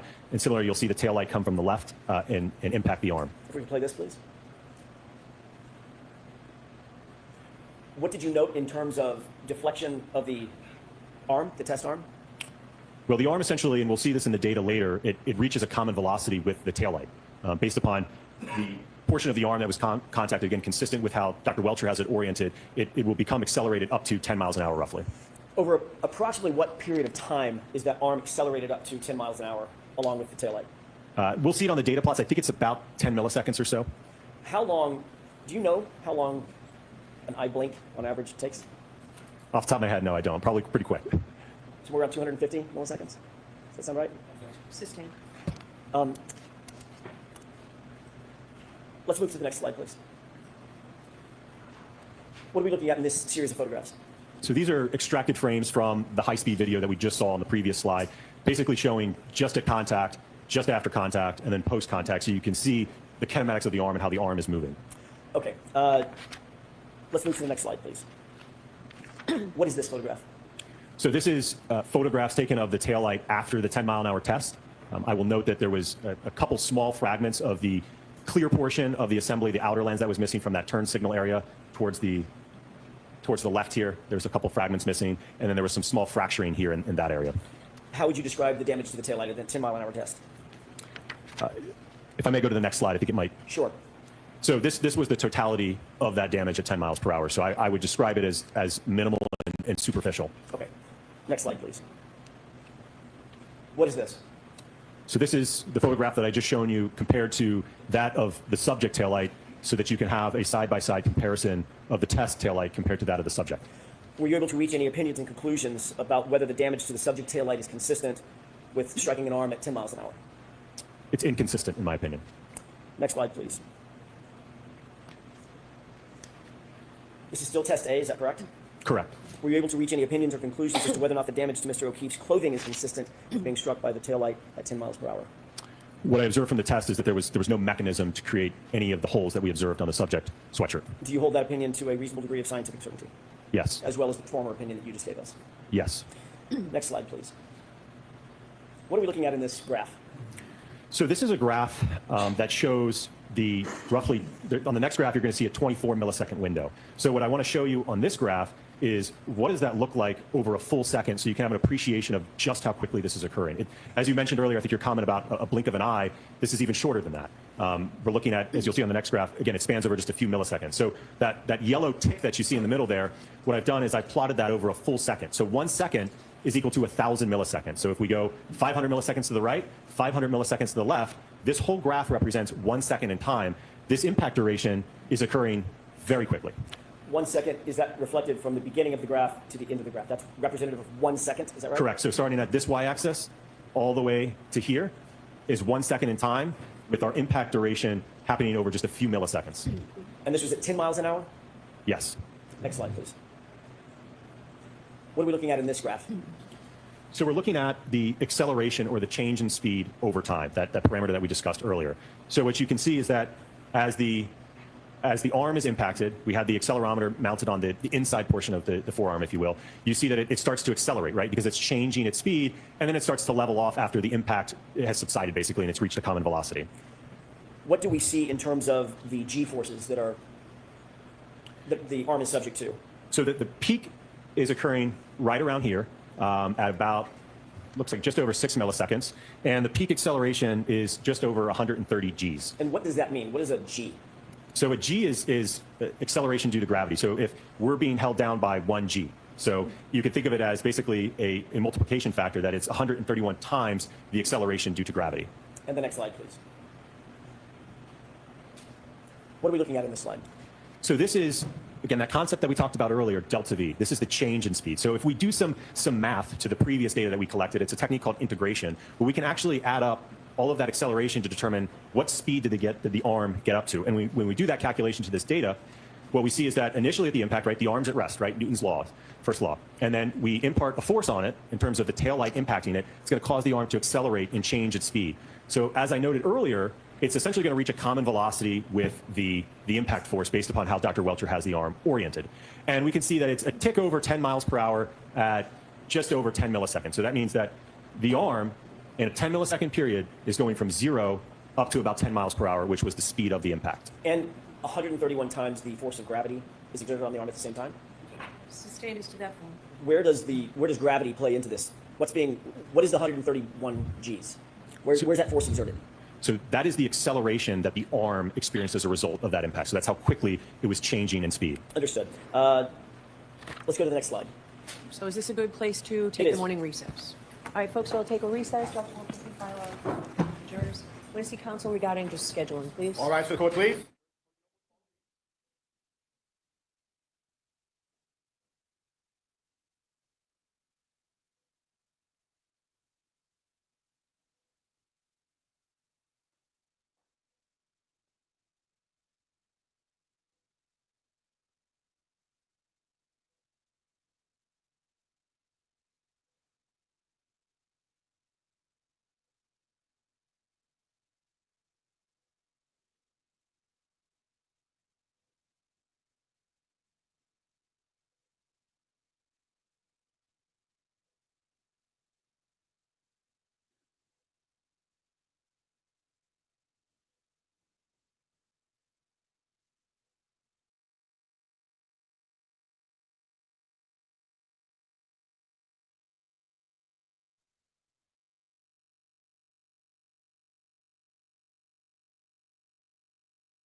Test B, I failed to ask you, were you compensated or was ARCCA paid following the proceeding last year for any of the time? Yes, last year. Last year? Correct, yes. Do you know how much that was? From what I recall, I think it was around $20,000. Was ARCCA paid by the defense, your initial testing, okay, initial analysis, which we talked about earlier this morning, was ARCCA paid by the defense for any of that? No, not the report, testing, none of that. Okay. What were you paid for last year related to the first proceeding? My time to appear at the proceeding. Travel? Correct, travel, testimony. Okay. Yes, sir. So the form, Mr. Jackson? Sure. What about now? Have you been paid any additional sums by the defense specifically for your undertaking that you're testifying about today? Yes. About how much have you been paid? I think when I spoke to accounting, I think they indicated it was around $50,000. Okay. Let's talk about laboratory test B, as in Bravo. If I may have just a moment, Your Honor. Sure. What was different about lab test B as opposed to lab test A? So the tests were essentially identical, aside from the speed increase, going from 10 up to 17. Okay. Let's take a look at the next slide. Just so I'm clear, Doctor, I want to make sure I'm on the same slide as you. Is this slide 35 pursuant to your notes? This is slide 36. 36, got it. Okay. We could be a little bit more brief, I think, because is this similar to the 10-mile-an-hour test, just with increased velocity? Correct. What about the purple hued taillight on the right? What is that? So again, that is a thermal image depicting the temperature profile of the right taillight that was tested. And I'm sorry, go ahead. I was just going to note that the average temperature profile of the taillight here in this test was approximately 30 degrees Fahrenheit. Is that below freezing? It is, yes. And the ATD, the test dummy, if you will, Yes. is it also clothed? Correct, yes. With you may notice a difference in the sweatshirt color. We put on a new sweatshirt in this test. Was it also an exact replica of the sweatshirt at issue, worn by John O'Keefe? I'll ask it a different way. How did it compare to the sweatshirt that was worn by John O'Keefe? It was made by the same company and had the same material blend as the previous test and the one that Mr. John O'Keefe was wearing. Next slide, please. What are we looking at here? So this will be a video. You will see, much like you did in the other one, where the taillight will be accelerated up to 17 miles an hour, impact the arm. And one of the things you'll see is actually an artifact of the test, if you will, where the taillight, due to the fact that the impactor stops at the end of the stroke, that force actually causes it to decouple from that polyurethane foam that we use to adhere the two. What do you mean by decouple? What does that mean? So, as I mentioned, it once the linear impactor reaches the end of its stroke, it stops instantaneously, and the force of that stop just caused, where we adhere the two together, just causes it to detach, basically break away. So, in essence, it doesn't matter because we only care about that. Remember, we're talking about that short duration of time, that 10 milliseconds. So, once it breaks, it's already reached a common velocity to the taillight. Okay. Can we go ahead and go to the next slide, please?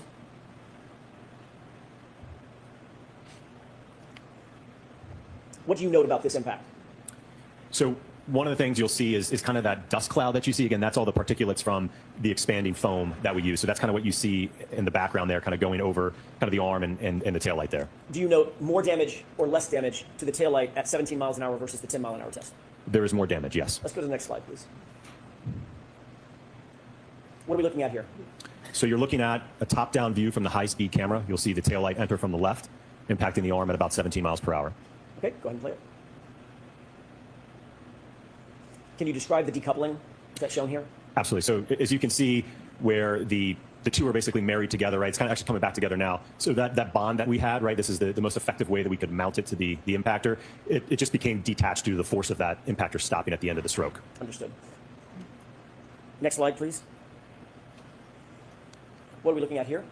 So in this slide, you're looking at another high-speed video. This is just a side view. Again, you're going to see the taillight enter the frame from the left, impacting the arm at 17 miles per hour. Is this in slow motion as well?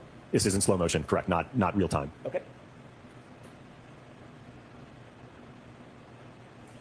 What do you note in terms of the deflection on the arm? The arm, as we saw in the previous one, is accelerated up, so it's moving out at roughly a common velocity with what the impact speed was. And what did you note about the damage to the taillight? It was more significant than the 10-mile-an-hour test, which, again, there was very minimal damage to that, where several fragments of that red outer lens fractured as well as the clear lens. Okay, next slide. And what is this depicting? This is extracted frames from the previous video just showing right at contact, during contact, and post-contact. Next slide, please. What is this a photograph of? This photograph is depicting the damage to the taillight at the conclusion of the test, where, again, it's missing fragments of the outer red lens. I will note that the interior diffusers and plastic components are intact in this test. When you say intact, what do you mean? They're not damaged or broken. At all? Correct, at all. Next slide, please. What is that a picture of? Another photograph showing the taillight post-test. Again, no damage to the underlying diffusers in terms of being cracked, shattered, or broken. And what did you note in terms of the damage to the outer acrylic, the red piece?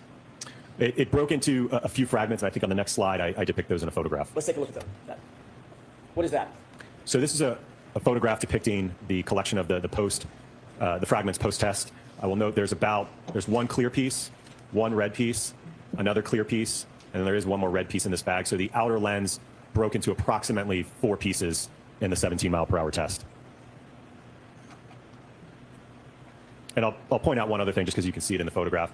This is that 3D printed bracket that we used to bolt it onto the linear impactor with the foam on the other side that mounted it to the taillight. Thank you for that. Next slide, please. What is this a picture of, or pictures of? This is a side-by-side comparison showing a depiction of the 17-mile-an-hour test impact to the test taillight, comparing it to that of the subject taillight. Were you able to reach any conclusions or opinions as to whether or not the damage to the subject taillight on the right is consistent with striking an arm at 17 miles per hour? It's inconsistent from a damage perspective. What's the basis of that opinion? The test that I've just showed you all. Is that testing that we've just talked about conducted in accordance with the scientific literature and generally accepted methodologies that you've earlier described? Yes. Is the damage to the right rear taillight consistent with striking John O'Keefe's arm at 17 miles per hour? No. Do you hold that opinion to a reasonable degree of scientific certainty? Yes. Slide 45, please. What is this? You're looking at photographs post-test of the sweatshirt that the ATD was wearing at the time of the impact. Is this the 17-mile-an-hour impact? Correct, yes. Did you note any defects in the fabric of the right arm? There were no punctures, holes, or fraying of the material during this impact test. Based on this testing that you conducted in this case, is the damage that you saw of the shirt that John O'Keefe was wearing consistent or inconsistent with the shirt that's on the ATD? It was inconsistent compared to the sweatshirt that Mr. John O'Keefe was wearing. Based on that, do you have an opinion or conclusion as to whether or not the damage on Mr. O'Keefe's clothing was consistent with being struck by the right rear taillight at 17 miles per hour? It is inconsistent. Next slide, please. What is this graph depicting? So going back to these terms that we've talked about, this is the acceleration trace of the 17-mile-an-hour impact test. And you can see that we reach a peak of acceleration at around 5 milliseconds, and that's at about almost 270 Gs. You said 270 Gs? Correct. Or 217? 270. Thank you. 70. Did that have any significance on your analysis? Yes. What was that? Well, we can use that to estimate, obviously we can integrate that to get the speed, but we can also estimate the force applied to the taillight with that information. Can we go to the next slide, please? What is the delta V as it relates to the 17-mile-an-hour lab test? So you can see, again, the arm initially at rest is accelerated up, increasing in speed, and then reaches just about 16 miles per hour, so reaching nearly a common velocity with the taillight at about 8 milliseconds in time. Next slide, please. Did you conduct additional tests other than the 2 lab tests that we've talked about? Yes, sir. Describe just in general, and then we'll talk in more specifics. What were the tests that you undertook after the lab tests? So we conducted 2 tests with a suspended ATD arm that was impacted by an exemplar 2021 Lexus LX570. We then conducted a test where the arm was then attached to a test dummy, and then our final test was a full-on impact to a test dummy. Can we go to slide 48, please? What are we looking at in this slide? This is the exemplar 2021 Lexus LX570 that was utilized during this test program. Was this the same vehicle that was utilized in all the tests, C, D, E, and F? Correct, yes. If we could go to slide 49, the next slide. What's depicted in this photograph? Well, so there's a number of things here, so I'll try to point them all out. So obviously, we talked about just now the Lexus here, the exemplar vehicle. We have a forklift that was hoisted up that ultimately was suspending the arm. I think I have an additional photograph that shows it close up. But the arm was suspended from the forklift at the correct height to interact with the taillight. We have our high-speed cameras set up under this umbrella. There's another one over here. Another thing you'll note is we brought out the chest freezer when we were installing these in the Lexus to, again, keep them at that steady state temperature for as long as possible. If we could go to the next slide, please. What are we looking at in this photograph? So this is the approximate position that we plan to have contact occur in these tests. So as you can see, the forearm is in contact with the liftgate and the quarter panel taillight along with the elbow. Why did you choose this configuration for the arm, the forearm, the hand, the elbow? It was based upon my review of Dr. Welcher's work, and that he did through his static and dynamic test or paint test, that this is how the arm was roughly oriented when the alleged contact occurred. What were you trying to replicate in positioning the arm this direction, this way, as it relates to the SUV? Well, I think as I stated earlier, it was to understand, okay, let's get beyond just simple geometry aligning things. What happens to the arm, right? What are the accelerations? What's the damage, right? We want to answer some of those other questions that Dr. Welcher didn't answer. Does this, So I'm going to strike the last part of that answer. Does this configuration align with your understanding of Dr. Welcher's alignment of the arm as it relates to the vehicle? Okay. Sustained. May we approach, Your Honor? Yes.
Thank you, Your Honor. May I inquire? Yes.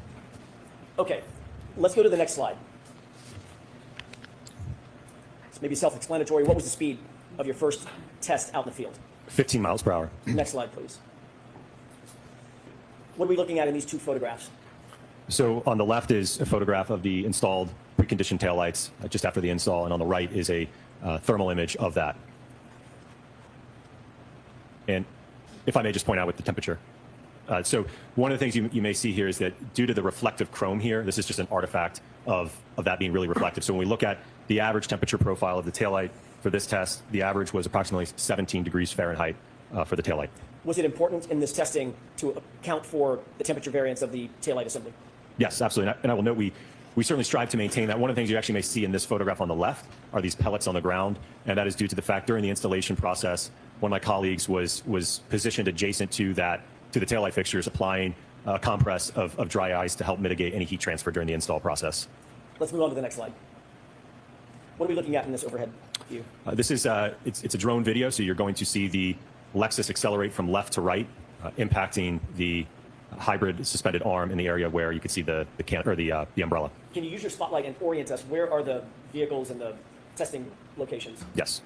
So the Lexus is starting here. You will see it accelerate in reverse with the hybrid arm suspended in this area here. Okay. Is this a video or just a still shot? This is a drone video. Let's go ahead and play that.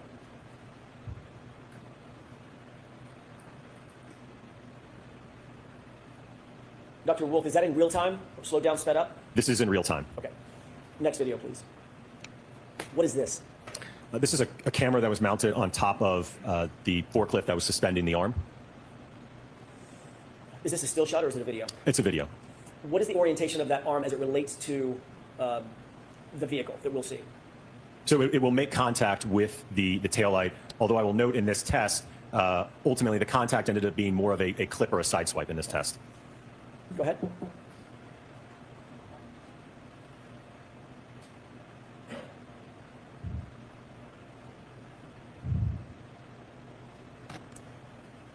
Did you see the impact area?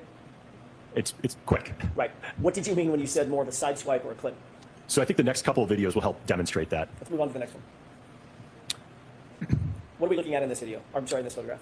So this is going to be a high speed or a slow-mo video. You're going to see the Lexus come in from the right and then move across the screen to the left, and you'll see contact occur between the taillight and the arm. Okay.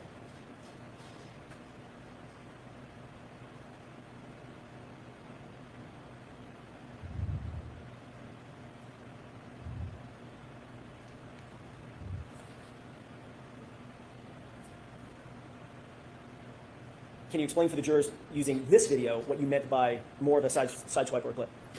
Right. So this is where the hand and the wrist are kind of in the area of the quarter panel taillight, and then a portion of the forearm in contact with, I'm sorry, what I previously said, the wrist and the hand in contact with the liftgate portion of the taillight, and then on the forearm is more in contact with the quarter panel taillight.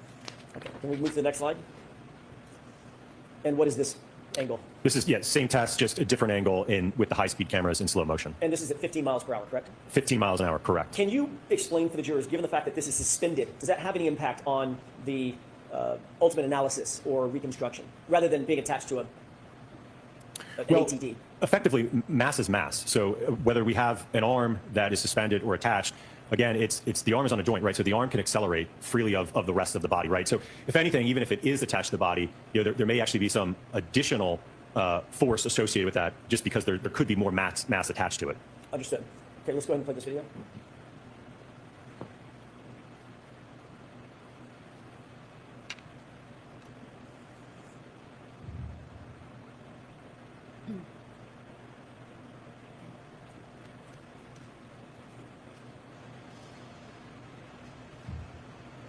Can we go to the next slide, please? What are we looking at in these three photographs? So you're looking at, on the left, starting from left to right, just at contact, and then just after contact, and then post-contact. So as I mentioned, you can see that in this first one at contact, again, we don't have, the hand isn't, and the arm aren't positioned as far out on the previous test, and the hand is in the area and the wrist of the lift gate taillight, with part of the forearm in contact with the quarter panel taillight. And as you saw in the video, essentially the arm just kind of moves out of the way of the vehicle as it comes by. Understood. Next slide, please. What are we looking at here? This is a photograph of the test vehicle subsequent to the test, depicting the, I'll say, lack of damage to the taillights. Describe what you did see in terms of damage or lack of damage on the taillight. There was no damage or fracturing to the taillights. Describe the orientation of the arm in this particular test that you said was more of a sideswipe. What was the orientation of the arm to the taillight in terms of how much of the arm touched the taillight? It's probably a clunky question, but I think you understand it. I don't know if I could break it down into, I think just qualitatively speaking, like I said, it appears to be the hand and the wrist and kind of the lower portion of the forearm, maybe to the mid forearm or so. So nothing on the upper arm? Correct. Making contact? Correct, nothing on the upper arm, yes. Okay. If we can move past this slide and onto the next slide. What is this depicting? So this is depicting the test taillights of the 15-mile-per-hour impact into the hybrid arm compared to that of the subject taillight. Was there any notable damage at all on the on the exemplar taillight following test C at 15 miles an hour? The only thing there may have been was some very slight abrasions maybe to the plastic, but there certainly was no breaking or fracturing of the lens assembly. Were you able to reach any opinions or conclusions as to whether the damage to the subject taillight is consistent with striking an arm at 15 miles per hour? In this test, it was inconsistent. Even in a sideswipe? Correct. Was that testing that we just saw done in accordance with scientific literature and generally accepted methodologies in the area of accident reconstruction? Yes. Is the damage to the right rear taillight of the subject vehicle consistent with striking John O'Keefe's arm at 15 miles per hour in a sideswipe configuration? It's inconsistent. Do you hold that opinion to a reasonable degree of scientific certainty? Yes. Can we move to the next slide, please? What are we looking at in this graph? So you're looking at the hand acceleration over time. So you can see that because, as you saw in the previous video and slides, the hand initially made contact with the taillight. So that gets accelerated up first. So we're getting peak accelerations in this test for the hand of about 254 Gs. And yes, over a period of about a little over 6 seconds, or sorry, 6 milliseconds or so. What was the arm or the appendage outfitted with to determine the data on this graph? Right. So if you think back to the lab testing that we did, right, because we didn't have, and again, this is kind of why we did the testing incrementally as we went about it, but in the lab test, we didn't have a way to mount the lift gate assembly to also evaluate that interaction. So when we moved outside the full-scale vehicle testing, we had a lift gate taillight, obviously the full vehicle. So we also instrumented the hand with an accelerometer as well as the forearm. So we were able to measure the acceleration of both the hand and the forearm in these tests. Can we move to the next slide, please? And what are we looking at here? So this is the, the acceleration of the arm.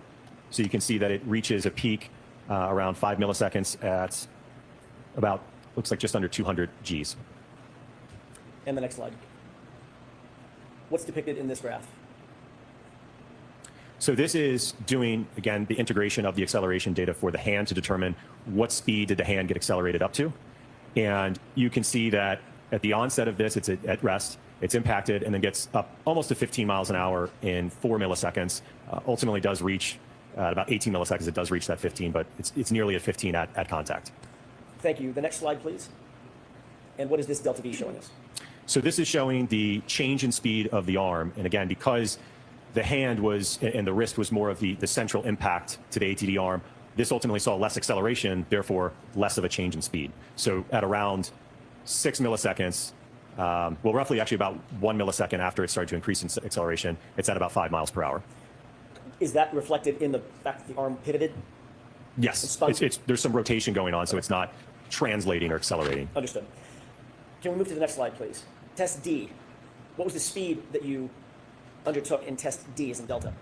So this is a 29 mile per hour impact into the suspended hybrid arm. We move to the next slide. What are we looking at in this series of photographs? So on the left is my colleague, again, compressing the taillight while we install the the liftgate taillight to, again, try to maintain that steady state temperature. Over here on the right is the thermal image of the taillight after the install. So the average temperature of this taillight during the test was approximately 17 degrees Fahrenheit. Next slide, please. Staying with test D, what is this depicting? This is a drone video showing a top-down perspective of the test with the Lexus starting on the left-hand part of the screen, accelerating in reverse into the suspended hybrid arm over here at the location of the forklift. Okay, if we could watch this video, please.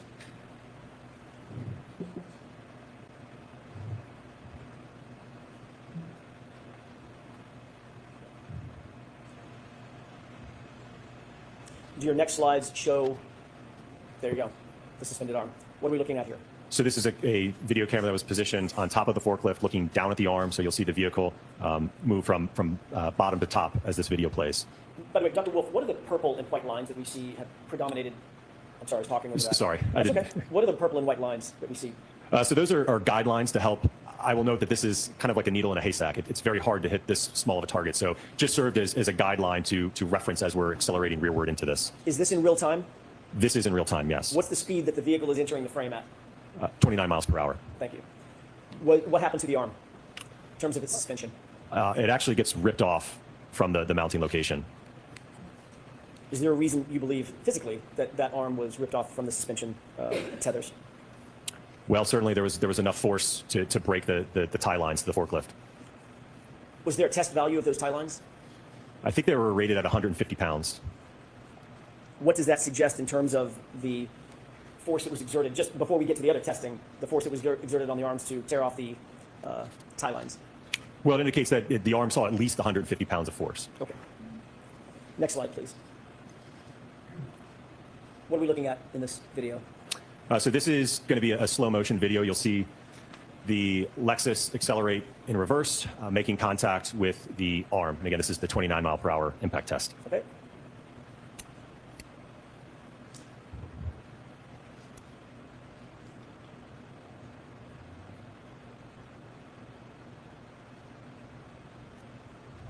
Next slide, please. And what is this? This is a video, a high-speed video, so slow motion of test D at 29 miles per hour into the ATD arm that is suspended. So you'll see the Lexus enter the frame from the right and impact the arm. Okay.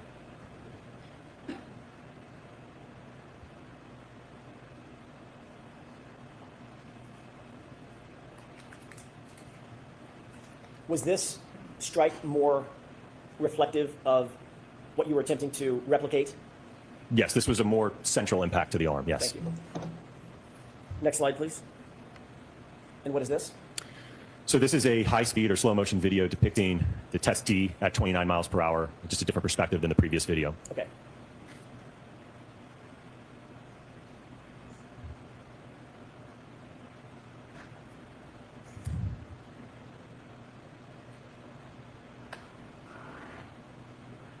Next slide.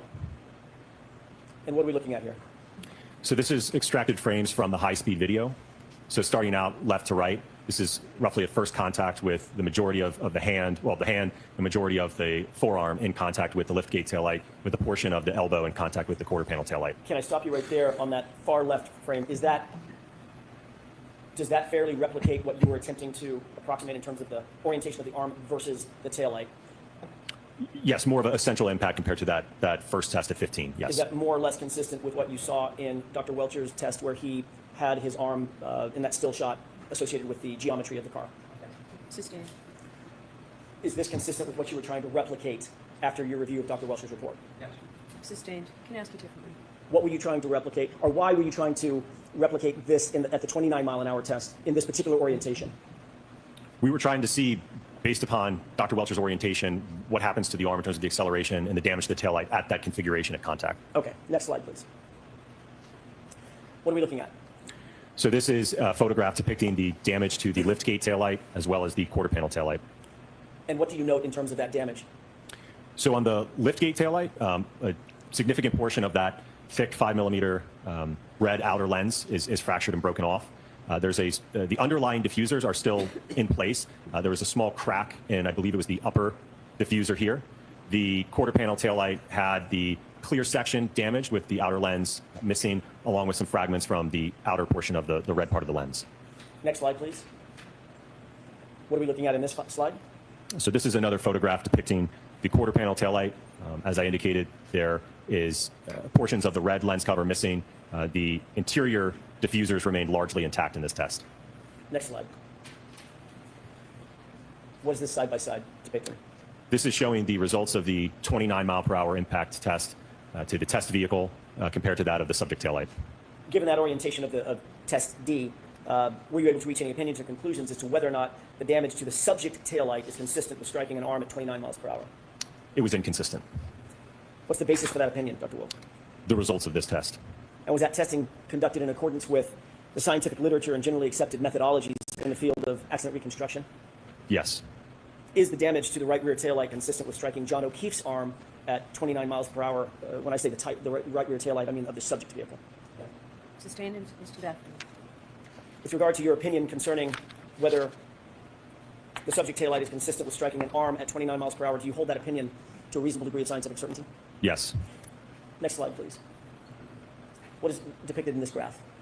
So this is looking at the acceleration of the hand in the 29 mile per hour impact test with peak accelerations close to 800 Gs at 2 milliseconds. Next slide, please. What are we looking at in this graph? This is the acceleration of the arm, reaching peak acceleration of about 500 Gs. You indicated 800 Gs in the last graph. What's the difference? What's the difference in the delta between the 500 and the 800? Between the hand and the arm? Understood. Which one suffered or was subject to 800 Gs? That would be the hand. And which one was subject to the 500 Gs? That would be the arm. Next slide, please. What are we looking at in this graph? So this is looking at the change in speed. So what speed did the hand get up to as a result of the impact? So we can see that in about 3 milliseconds, the arm is moving nearly at almost 25 miles per hour. And then a little bit later, again, this is still very quick in time, at about 14 milliseconds, it's at about 30 miles per hour. Next slide, please. What's depicted in this graph? So this is looking at the change in speed of the arm as a result of the contact. So starting here at about 2 milliseconds, the arm accelerates up to, by 8 milliseconds, we're at about 35 miles per hour. And this, you may be wondering, why are we getting more speed than what the input was? And that's because you get a phenomenon known as restitution. Basically, there's an elastic collision between the two where you can get almost a bouncing effect. So when you have something that weighs 6,000 pounds striking something that's much, much lighter than that, it can actually cause it to accelerate up to a greater velocity than the impact speed. Next slide, please. Test E, 24 mile an hour impact test. What is that? So this is a 24 mile an hour impact test to the ATD arm attached to a test dummy. Next slide, please. Why did you utilize 24 miles an hour for this test? So it's my understanding that this is the upper end. There is a triggering event of, I believe it's 1162.2, and I think at the end of that data, the speed is approximately 24 miles per hour. So we did a test at the end point, if you will, in that data set. What is this photograph showing in terms of the orientation of the arm and the hybrid test dummy, or ATD? So the orientation is to depict, again, the orientation that Dr. Welcher indicated in his static and dynamic test to show what happens when again, that ATD arm that we had is attached to a test dummy and is struck at 24 miles per hour. Next slide, please. And what is this? So this is a thermal image of the taillights just after the install with the average temperature at about just over 33 degrees Fahrenheit. Next slide. And what are we looking at? So you're looking at a top-down drone video with the Lexus here on the left that will accelerate in reverse up to 24 miles an hour, striking the ATD arm. Let's watch that, please.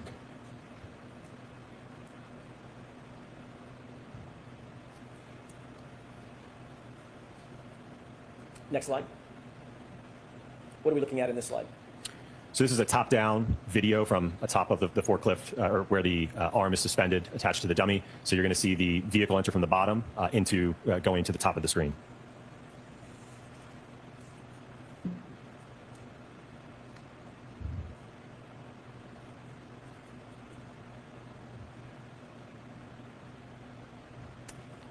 Next slide. What is this view? It's just another perspective. This is a slow motion video where you'll see the Lexus in reverse. I think this one actually has kind of a long build up before it starts here.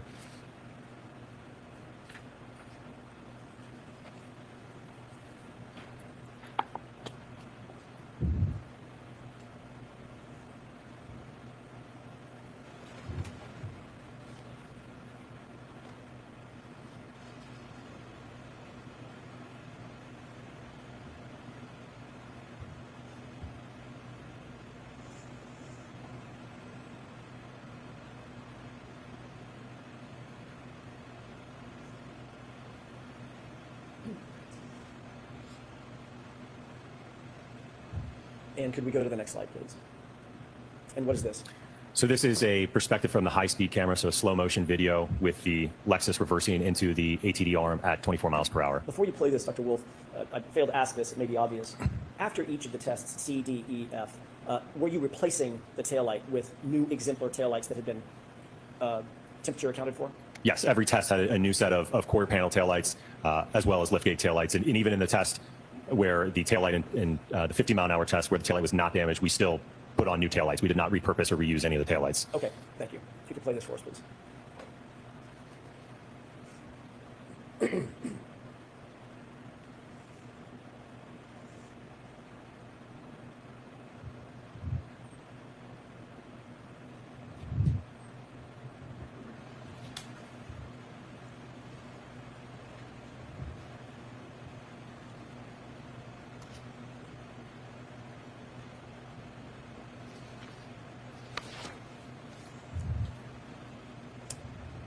Next slide. In this configuration, was the ATD outfitted with the hoodie that you've earlier described? Yes. At the time you outfitted the ATD with the hoodie in this configuration before this test E, did you confirm that the sleeve, the right sleeve, was damaged or undamaged? After this test? No, before. Before, it was undamaged before the test. Okay. What are we looking at in this slide? So this is still frames from the high speed. So starting out on the left here, just at contact. So the forearm making contact with the liftgate taillight, and then the upper part of the forearm and the elbow making contact, a direct hit into the quarter panel taillight. And the middle here is just after contact, and on the right is post contact. Thank you. Next slide, please. What are we looking at in this video, or in this picture? So this is a overall photograph depicting the taillights subsequent to this test at 24 miles per hour. I will note that there's no damage to the liftgate taillight, and then there is damage to the quarter panel taillight. Is there any damage to the internal diffusers on this taillight? So if I go to the next photograph, if I may. Please. So you can see here, there is this kind of thicker, it's actually not a crack. So I'm looking at the clear diffuser here with the dots that you see. This line that you see, kind of opaque. I don't know if you've got a laser pointer. Yes. Just so there's no confusion, thank you. So the line right here that's part of the assembly. So that's just a part of how the plastic is molded. There's a very small crack right here in the underlying diffuser, but all of the remaining part of the diffuser in terms of this portion here and here are all intact, and same with this portion of it. What about the chrome piece that's running between the diffusers? I don't believe that was damaged during this test, no. And what about the clear acrylic toward the top left of that taillight housing? It was partially fractured, but not the entire outer portion of it. Next slide, please. What is this depicting? So this is a photograph depicting the quarter panel taillight subsequent to the 24-mile-an-hour impact test with the ATD arm compared to that of the subject taillight. Based on this test, were you able to reach any opinions and conclusions as to whether the damage to the subject taillight is consistent with striking John O'Keefe's arm at 24 miles an hour? Sustained in that form. Were you able to reach any opinions or conclusions as to whether the damage to the subject tail light is consistent with striking an arm at 24 miles per hour? Based upon the test results, it's inconsistent with striking an arm. On what do you base that opinion? I base it upon the test results that I've shown in terms of the video and the data acquisition. Can you describe that in a little bit more detail? So during this test, we had the instrumented hybrid arm outstretched from the test dummy with the accelerometer on the hand and the forearm. We had data acquisition on the vehicle, monitoring the speeds of the vehicle. We accelerated that vehicle into the arm at 24 miles an hour to conduct a dynamic impact test to collect data certainly about the acceleration that the arm experienced, but then also make observations about the damage that we observed to the taillight. Do you hold that opinion that we've just discussed to a reasonable degree of scientific certainty? Yes. And were your tests conducted in accordance with methodologies that are generally accepted in the field of accident reconstruction in this particular test cycle? Yes. Next slide, please. What are we looking at in this series of photos? So these are photographs depicting, excuse me, the test clothing. Again, prior to the test, there were no holes or damage to the sweatshirt. That was the same post-test. We did not make any observations with respect to any fraying, holes, punctures to the material of the sleeve. Was there any damage whatsoever observed on the right sleeve of that ATD? No. Next slide, please. What are we looking at in terms of this graph? So what you're looking at in this graph is the acceleration of the hand, reaching a peak acceleration just after 10 milliseconds of approximately 435 Gs. Next slide. What are we looking at here? This is the acceleration of the arm during this 24-mile-an-hour impact test, reaching peak Gs of about 300 at 4 milliseconds. And the next slide. What is this delta V graph showing us? So this is showing the change in speed of the hand as a result of the impact, ultimately getting up to approximately 24 miles an hour, which again is the impact velocity of the Lexus. And how fast did it get up to 24 miles an hour? In probably about 10 milliseconds or less. Next slide, please.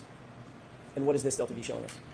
This is showing the change in speed of the arm going to just over, looks like about 22 miles per hour at about 10 milliseconds. So total window of time of about 8 milliseconds that it took to get up to that 22 mile an hour speed or so. Understood. And next slide, please.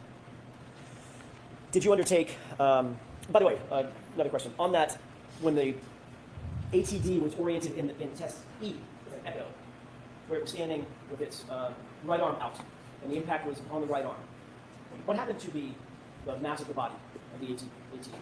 It rotated. Was it projected at all off the side? No. Was it projected rearward? No. Was that rotation expected based on your experience? Yes. What is the 29 mile an hour impact test in test F? So this was a test that we conducted with a what's known as a rescue Randy or a test dummy that was a full-on impact to the right rear corner of the Lexus. Let's take a look at the next slide, please.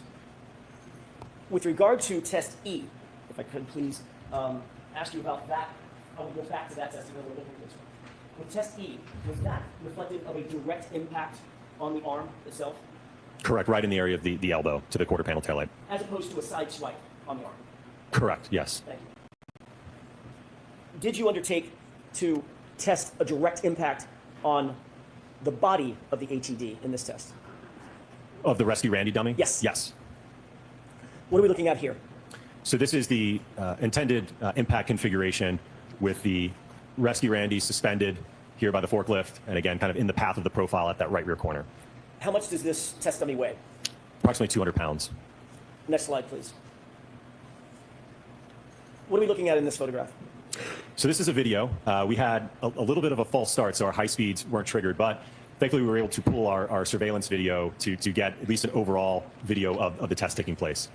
Do you have, well, let me ask you, did you intend to have high-speed video just like you've had in every other test? Yes. What went wrong? Something? Just miscommunication between the driver and the rest of the test engineers. Got it. So false start. Okay. Was the taillight housing reassembled for this test? Yes, it had a preconditioned new set of taillights on it. And other than the taillight being damaged several times that we've seen, was there any other damage to the rear of that exemplar vehicle?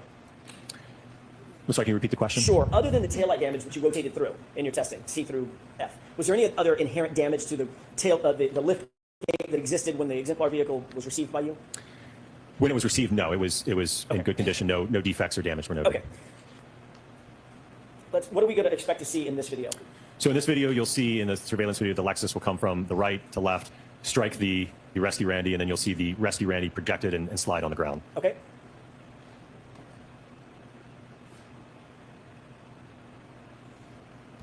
Can you play that one more time, please?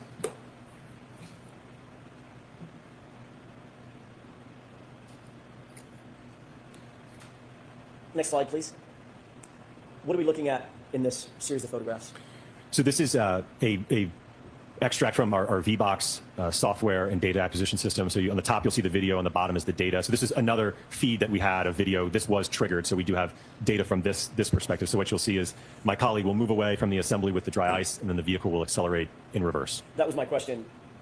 The blue, that's dry ice gloves? Yeah, you don't want to touch dry ice with your bare hands. So Okay. it's, yeah, he's wearing gloves. He's capturing the thermal images now.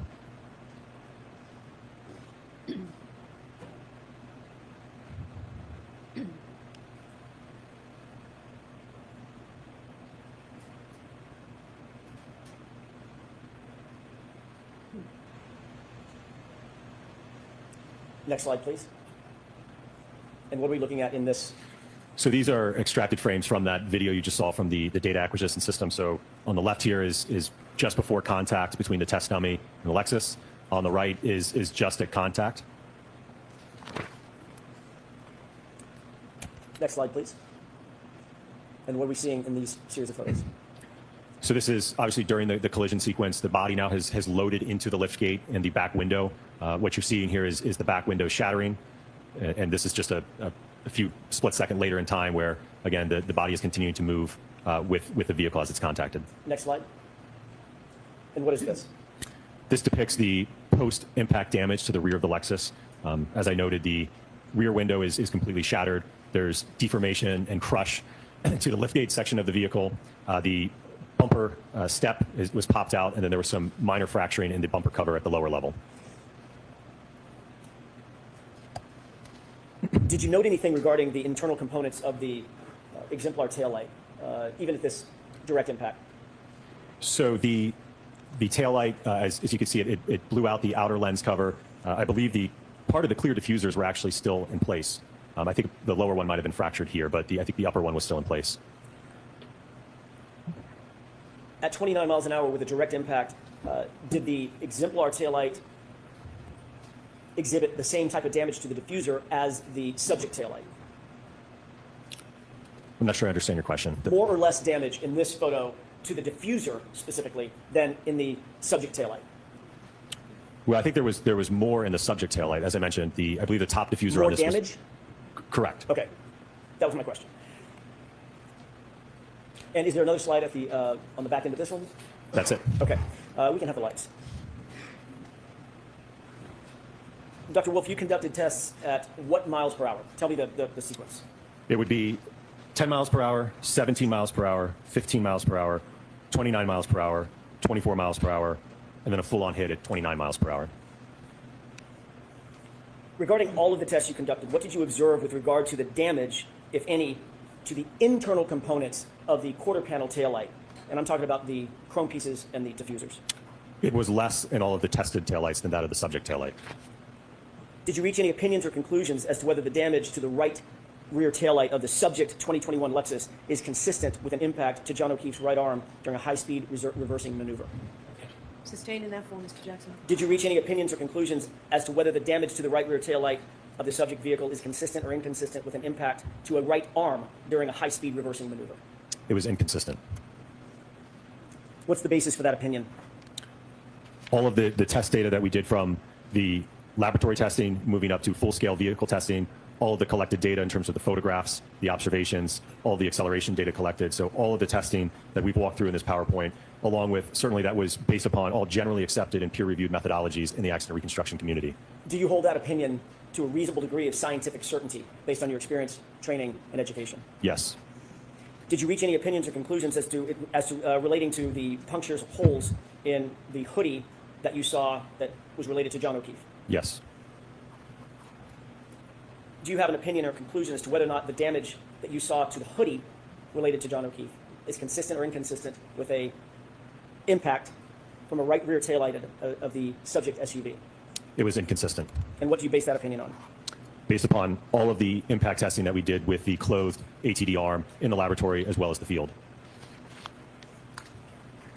In any of the testing that you did you ever see taillight pieces cut, puncture, or fray the sleeve of that hoodie? No. The exemplar hoodie, I should say. Correct. Did you reach any opinions or conclusions as to whether the rear taillight of the subject SUV was involved in a center of mass strike of a pedestrian at a high-speed rearward maneuver? Yes. What is your opinion? That the damage to the subject Lexus is inconsistent with a center of mass hit. What do you base that opinion on? The testing that we conducted in that last test that you just saw. Do you hold that opinion to a reasonable degree of scientific certainty, Dr. Wolfe? Yes. Thank you. That's all I have. All right. Is this a good place for a break, or do you want to get started? Lunch is not yet. George, why don't we let you have your lunch? Okay. So we'll come back. We'll come back ready to go at 1:30. All rise in court, please. Okay, we're going to bypass this and go past lunch.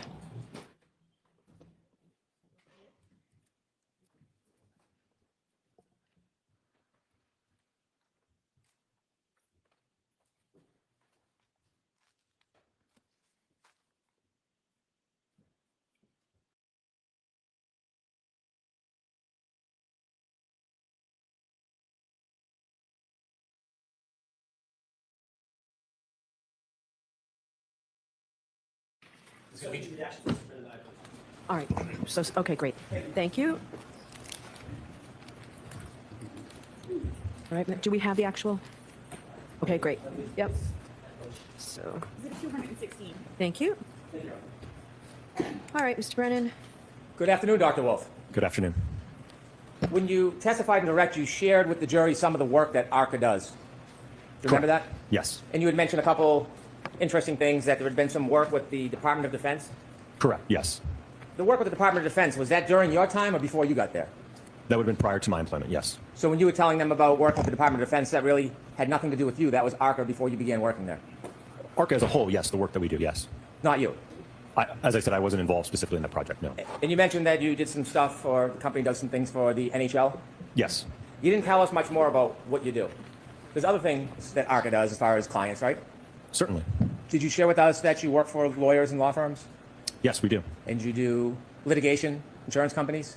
Yes. Okay. Is there any reason why you highlighted the Department of Defense that you don't do and the NHL but didn't share the rest of the stuff with us?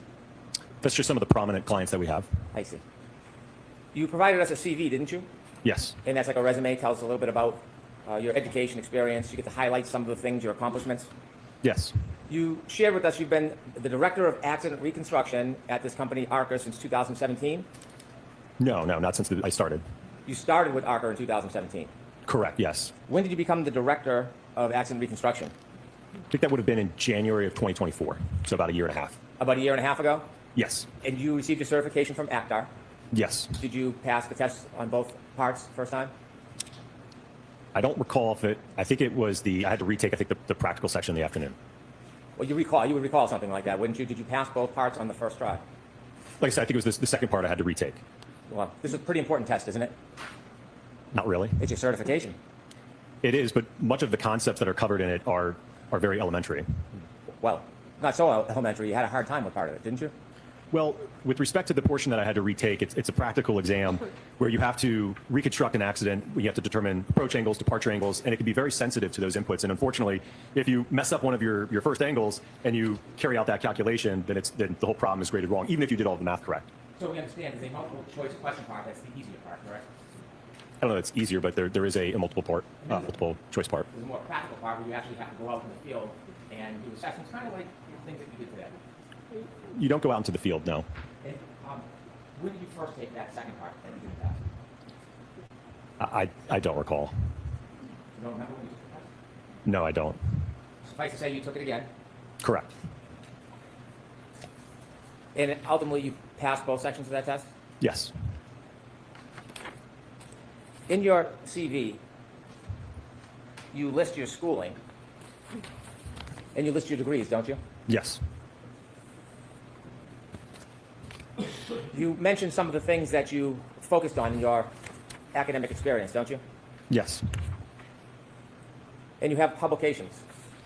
Correct. Recently, you did a publication regarding vehicle control history on Toyotas. Correct. Vehicle control history is data that is stored in a vehicle, Yes. and Toyota owns Lexus, correct? Correct. So you have familiarity with vehicle control history. In fact, you have a publication on it. Yes. In your entire resume, you only mention pedestrian collisions, or that you're involved in pedestrian-type events 3 times. Is there anything specific in your resume or your publications that show a published accomplishment, for example, in pedestrian collisions? Do you have any publications that have been peer-reviewed or published in that area? No, I don't have any publications in pedestrians. You write or you note areas of specialty, and you list a bunch: accident reconstruction, human factors, EDR, commercial vehicle, HVEDR, pedestrian bicycle accidents, nighttime visibility, and a number of others, correct? Correct. Is there anywhere in your resume that notes particular classes that you've attended and completed regarding pedestrian collisions? No, I haven't taken any classes in that. You haven't taken any classes on pedestrian collisions? No. Have you ever taught regarding pedestrian collisions? No. Have you ever been a speaker in a presentation about pedestrian collisions? Yes. Okay. Is that listed in your resume? I don't list lectures or presentations, no.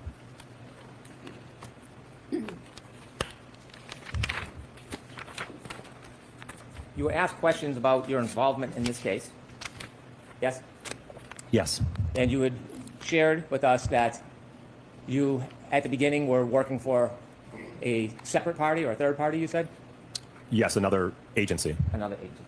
And at some point, you came into court and testified last year. Yes.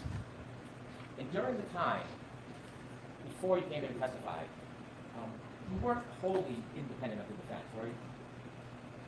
Well, certainly before all of our testing, at the point at which we did all of our testing, report, and analysis, as I mentioned on direct, I didn't know the Commonwealth or the defense in this case. My question, more precisely, before you testified, before you came into court and gave your testimony, you weren't totally independent from the defense, were you? No, I mean, I had to communicate with them to be able to determine when to appear for testimony. So you were communicating with them, yes? Yes. And in fact, some of the time that you spent, ARCCA actually billed the defense for, and they paid that bill, didn't they? Eventually after the trial, yes. During that time, you know what a sequestration order is, don't you? Yes. Do you think that you're under a sequestration order today?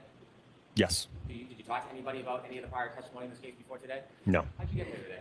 How did I get here today? I took a car ride over from the hotel. Who drove you? It was a driver. I don't know his name. Who set up the car? It would have been someone on the defense team. Was it like a window, like a limo? It was an SUV. Was there anybody from the defense with you on the ride home? There were 3 young ladies in the back seat. I think they might have been interns, and Mr. Wolke. And who? Mr. Wolke, I think it's pronounced. Am I saying it wrong? Have you discussed anything about this case before your testimony today as far as the trial? Before today? Yes. Have you discussed anybody's testimony in this case? Nobody's testimony, no. That was different last year, though, because before you testified last year, you did have discussions about testimony, didn't you? Not with the Commonwealth or the defense, no. But I'm asking, though, you did have discussions about testimony before you testified last year, right? Correct, yes. And you know what a sequestration order is, don't you? Yes. After you testified last year, the court ordered you to provide all of your text messages, all your communications with the defense, didn't they? Yes, earlier this year. And when you were ordered to provide all of the actual verbatim communications with the defense, did you provide those communications? Yes, all of the records that I had at the time I provided. Well, not the records, you know what I'm getting at. Did you provide the communications? I provided everything I had in my possession, sir. A text message isn't just a time and date, it's actually substance when you text somebody, isn't there? Correct. And when you texted, how many texts do you think you had with the defense? From what I recall, I think it was around 50 texts that I sent. It wasn't 100, it was 50? Well, I think it was around 100 total in terms of back and forth, but it was, I think, 50 that I sent. And during those texts, communications, conversations, correct? About logistics, yes. Did you provide the content of those text messages when you were ordered to by the court? Well, those text messages spanned from, I guess it would have been April or so of 2024 through May to June of 2024.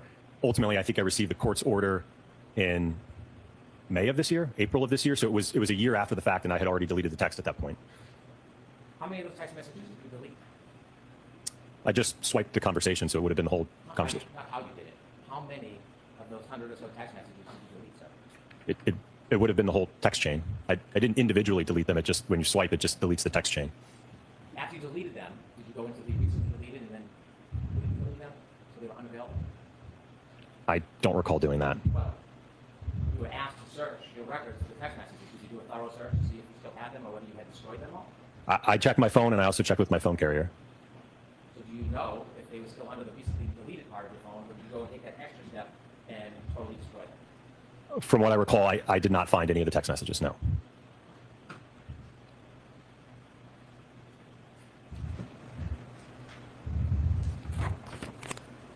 Is there any reason why you deleted all of your text communications with the defense?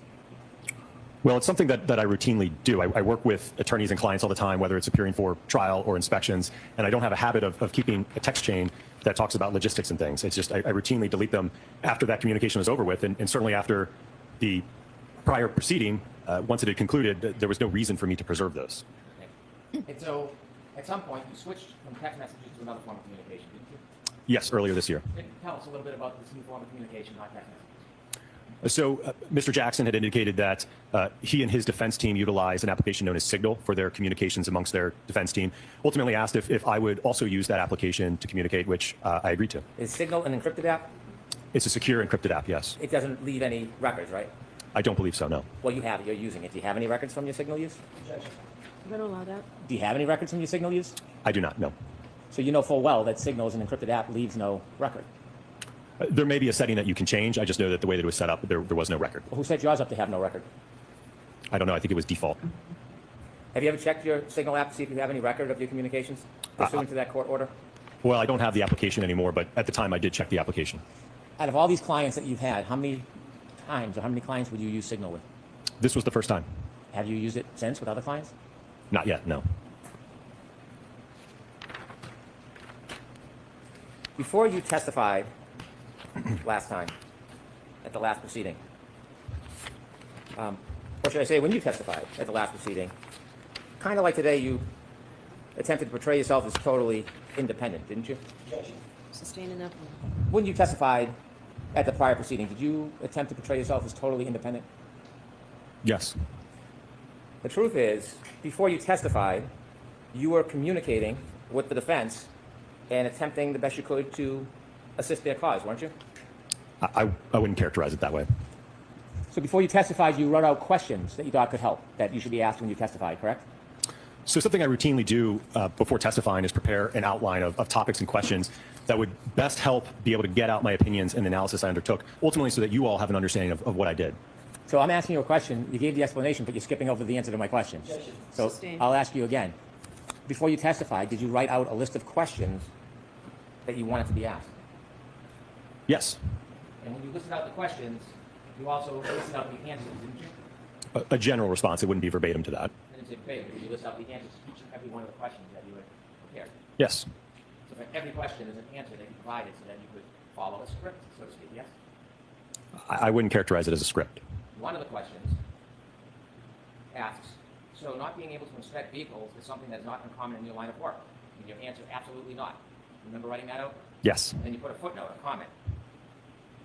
And you said, not sure if you want to put this somewhere in the direct examination. I have a feeling they are going to argue I didn't personally inspect the vehicles. I had enough information from the material I reviewed, so it wasn't necessary. Need to show the jury it doesn't matter in this case. Did you write that? Yes. When you're talking about they, I have a feeling they are going to argue I didn't personally inspect the vehicle. Who's they? That would be the Commonwealth. And so when you were writing out these questions as is your routine with the answers, is this the mark of independence to you? Well, I think, again, whether the Commonwealth asked me that question or the defense asked me that question, my response would be the same. It wouldn't change depending on who called me to testify. There are a number of cases, by the time I get involved, the evidence is gone from the roadway, the vehicle is gone. So it's certainly not necessary to inspect the vehicle. And I wanted the jury to have an understanding that because I didn't physically inspect the vehicle, it didn't affect my analysis in the case. So you think that showed independence? Yes. Then you also had another question. Would it be fair to say that because you do a lot of nighttime visibility work, the cases frequently involve pedestrians? Remember that? Yes. And you said, yes, unfortunately, there is a direct correlation between time of day and pedestrian fatalities. Is that true? Correct. Yes. And do they happen more often in the day or at night? More often at night. Yes. Statistically speaking, By the way, this case involves nighttime, doesn't it? Correct. Statistically speaking, most of pedestrian fatalities occur during the evening and night hours. So my specialty in the area of fighting human factors results in a lot of my cases involving pedestrians. Did you write that? Yes. In fact, you testified, you shared that with the jury, didn't you? Correct. I've testified to that twice last year as well as this year. And in the notes that you wrote, when you shared it last year and this year, was it an important point to the jury? I think so, because it helped gave them an understanding, I think, of my background and lighting and human factors. And as I mentioned earlier today, there's a direct correlation between time of day and pedestrian impacts, right? So my specialty in lighting and human factors results in me seeing many, many different types of pedestrian impacts. So if it's important, why did you include a note? If you don't want me to say this, that's fine. Why did you include a note to the defense that if they didn't want you to say something that you thought was important, you would leave it out? Well, I think because I didn't want to confuse the jury about a statistic that just because we have inclement weather and dark lighting conditions, it doesn't automatically equal a pedestrian impact, right? We have to look at the evidence and the damage to the vehicle and the injuries to determine whether or not a collision occurred, not the visibility. So you weren't trying to mislead the jury, you were trying to help them because they wouldn't understand something that you were trying to explain? Is that the way you're phrasing this? I think at the end of the day it was to help them understand my background, how it relates to seeing a lot of pedestrian impacts. Something is important and it helps the jury get to the truth. Why would you offer to leave it out? Well, I didn't leave it out. No, but you offered to. You would have if requested. Why did you invite, why did you invite somebody else to interject in your independence and guide you to leave something out? Why would you even provide that invitation to them? Again, it's because I didn't want them to get hung up on a statistic that just because we have more pedestrian impacts at night and in bad weather, that this alleged incident happened at night under bad weather, to give it more weight, to weight the evidence more because of that statistic. You done? Yes. If you make a mistake in court under oath, would you take the affirmative step on your own and correct that mistake? I'll allow it. I would do my best to do that, yes. Well, when you say do your best, would you do that if you became aware of it? I'm gonna allow it. Yes. Before you testified in a proceeding last year, there was a hearing that you testified in front of Her Honor and other people that were here, correct? Correct. I wasn't here. No. You were. Yes. And you testified about your experience, didn't you? Correct, When you yes. were sharing your experience with the court, it was important for the court to have an accurate understanding of what your experience was because it was being evaluated in that hearing, wasn't it? Correct. When you testified to the court, you testified that you had been qualified as an expert to testify over 20 times, didn't you? I don't have the transcript. I believe I said approximately 20 times. The reality is you hadn't. You've only testified and qualified 11 times at that point. Correct. I misunderstood the question. I thought it also encompassed deposition, so I added those two and approximated at 20. And at some point when you realized you had made a mistake in your testimony to the court, you had a chance to come back when you testified last year and fix it and clarify the record, didn't you? Correct, which is why I provided a comment with the specific breakdown for clarification. And when you came back and testified under oath, the second time, on the record under oath, did you clarify and fix the mistaken testimony that you had provided just days earlier? I don't recall being asked a question, no. But it wasn't what you're being asked. The question is, did you take the affirmative step to fix the misstatements under oath that you made? Objection. I'm gonna allow it. Will you approach? Sure.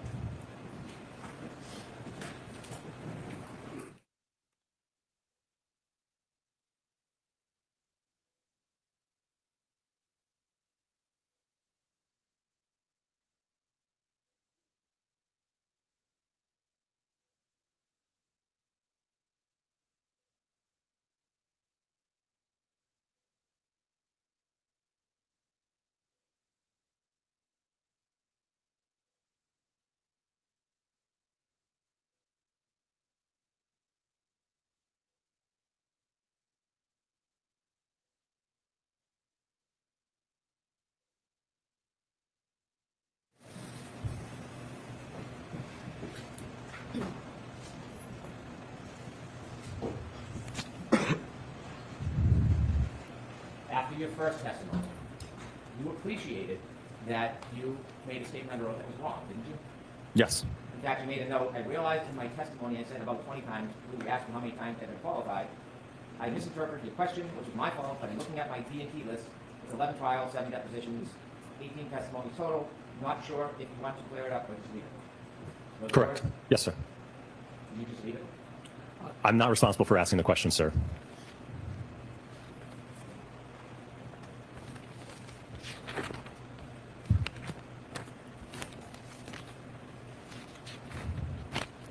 Do you ever heard the terms confirmation bias? Yes. Do you know what confirmation bias is generally? Generally, yes. Do you think that you suffer from any confirmation bias in this case? No. Do you have any close family that supports one side over the other? Not the facts of the data, but one side over the other. Close family? Yes. Not that I'm aware of, no. Wife? My wife? Yes. I don't really know what her thoughts are on the case. Approach? Yes.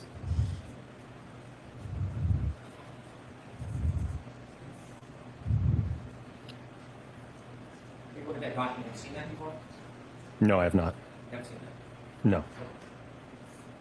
Take that.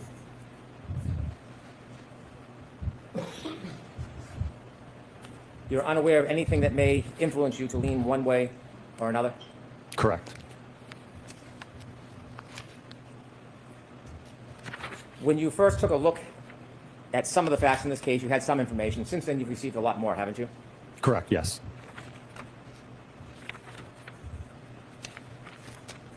Part of your testimony today to this jury was to provide opinions that you do not think that the holes in Mr. O'Keefe's clothes are consistent with some type of collision. Is that fair to say?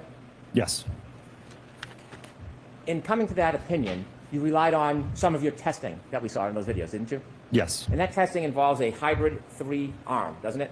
Correct, yes. A hybrid 3-arm is an arm from a crash dummy. Yes. That's not the technical name, but that's what it's often referred to. Yes. And you and Dr. Renshaw have been working together on this case, haven't you? Yes. You've discussed ideas and shared thoughts. Yes. In fact, you've worked so intimately together, you know some of the things he's going to testify if he comes to testify, you've said many times today, right? Yes. And so some of the data that you shared and some of the opinions overlap with each other, wouldn't you say? Certainly, he's going to rely on a lot of that test data, yes. When you were forming your opinion about holes in clothes and potential abrasions to somebody's skin, all of those tests, all of those that you did, were using a crash test dummy arm, weren't they? Yes. In your report, you cite, or Dr. Renshaw cites, 3 different sources regarding testing clothing and skin, correct? I'm not sure. Well, haven't you read his report? I've skimmed it, but I don't know what the basis are for his opinions. Did you see footnotes 24, 25, 26, 24 being skin tissue cutability and its relation to lacerations, severity indices? Did you read that? Let's see if there's a foundation. No, I didn't read that reference. Did you read 25, the book that is cited, Forensic Pathology, 2nd edition? I'm going to have you come to sidebar.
Let me again ask you about this book that is cited in Dr. Rensselaer's report. By the way, have you read Dr. Rensselaer's report? As I mentioned, I skimmed through it. So in all of your preparation with Dr. Rensselaer, you merely skimmed through his report? You didn't take time to read and study it?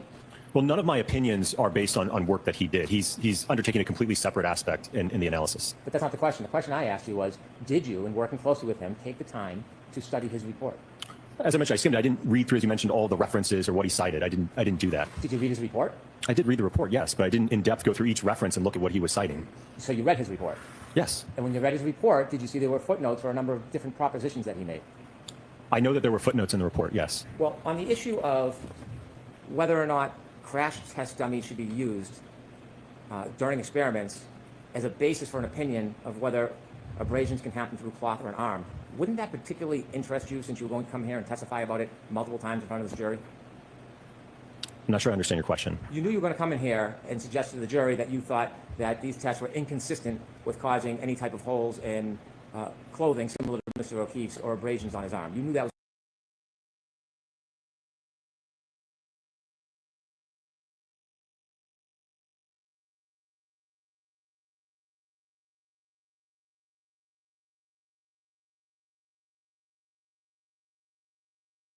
be used during experiments as a basis for an opinion of whether abrasions can happen through cloth or an arm. Wouldn't that particularly interest you since you were going to come here and testify about it multiple times in front of this jury?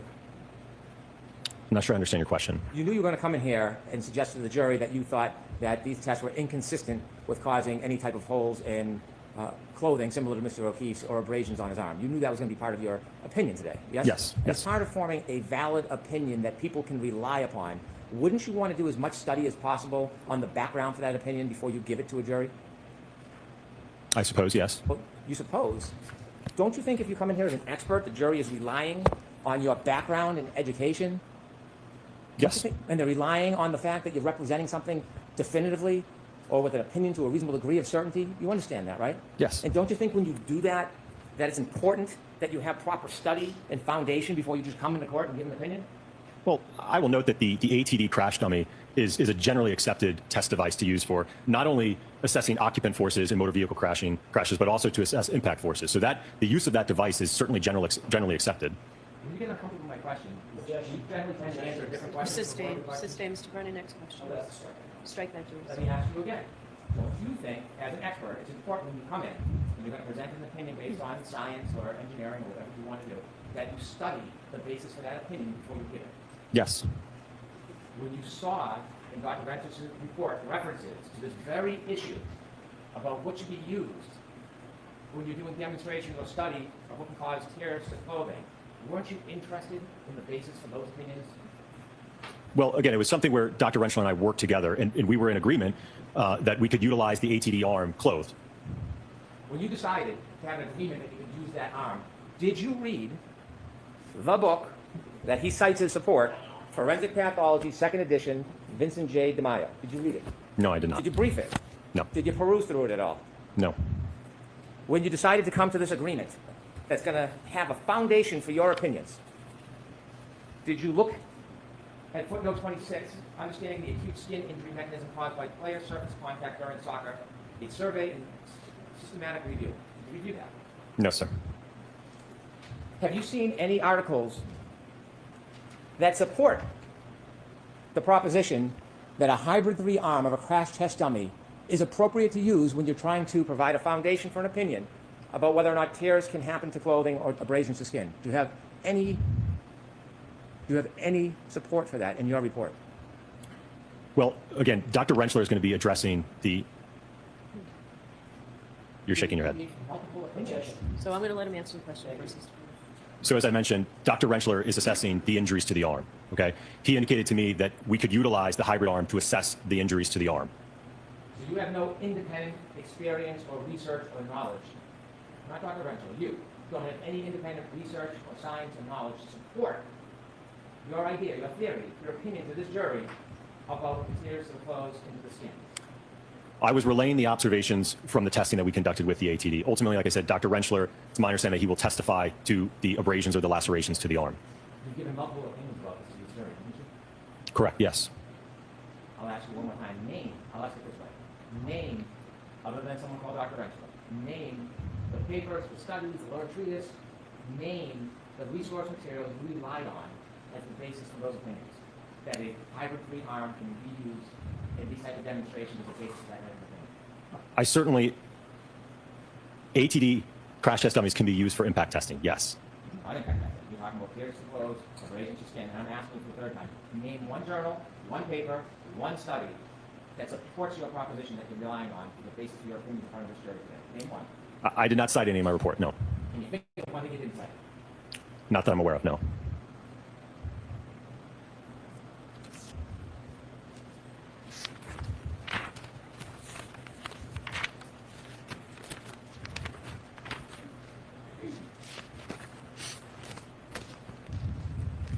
You had mentioned on direct examination that when you first started looking at material some time ago, at the beginning, you were unconstrained in the scope of your study. Is that fair to say? Are we talking about 2023? Yes, we are. Okay, yes. You were unconstrained. You could have done anything you wanted to. I don't know about anything. When you said unconstrained, what did that mean? Well, the agency that retained us didn't ask us to do specific work per se or specific tests. You didn't do any type of crash test at that time, did you? Not like was demonstrated today, no. Instead, you started a working theory that perhaps a glass was thrown at the rear taillight of the defendant's car? Yes. Did someone suggest to you that was a theory? No. It's just something that you and Dr. Renshaw thought up together? Based on the evidence that we had, yes. When you thought up that as a potential theory, that's why you built the potato cannon? The pressurized cannon, yes. Pressurized cannon. And you shot a glass at the rear taillight, yes? Yes. You determined that at 37 miles per hour there'd be similar damage? Yes. And then you came into court last year, didn't you? Yes. And you provided that opinion of consistency to the jury, didn't you? Yes. You got up and you said that something to the effect that that speed is consistent with the damage? Yes.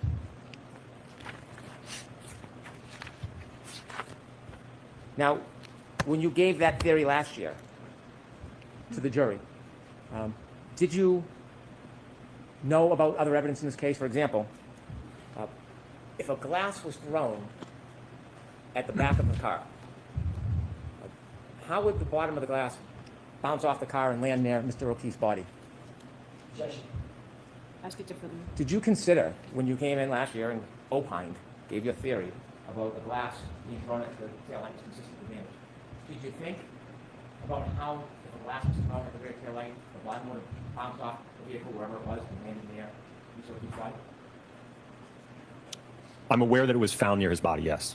And knowing that it was found near his body, or you knew his body was about 7 or 8 feet off the road, didn't you? Yes. Knowing the bottom of the glass, the broken glass was found near his body 7 to 8 feet off the road, did you consider if somebody threw a glass and broke that tail light, cross your mind how would the bottom of the glass bounce with him to where his body ended up? No, I did not analyze that part of it. If a glass was thrown and bounced off that car, did you consider how its speed would be left to occur? No, I did not evaluate that. If a glass was thrown at the car and broke the tail light, did you consider how the debris field would end up on the line? Well, it's my understanding, I think that there were plows that came through that night, so I don't know that where the debris field was eventually found, if that's where it would have been at some point earlier. You ever talk to Lieutenant O'Hara or anybody from the state police to see if the plows went all the way to the side of the yard or were just down the middle? Look into that at all? No, I did not. So did you give any careful consideration to if the glass was thrown and hit the back of that tail light, how would it be a debris field on the front lawn of somebody's yard? I don't think that was a part of our scope. It was more or less to determine whether or not, if the taillight was impacted by a projectile like a glass, could you get generally consistent damage to that taillight? That was the objective of the test. So when you came in and testified last time, you weren't considering all of the other evidence that may not support that theory, were you? I think our objective was to determine whether or not the damage was consistent with an interaction with Mr. John O'Keefe, and could there be another mechanism to cause the tail light to break? Is there a reason why you were backing off that opinion on direct examination today? Sustained. You weren't fully embracing that theory today, were you? I'm going to allow that. I don't know if I agree with that.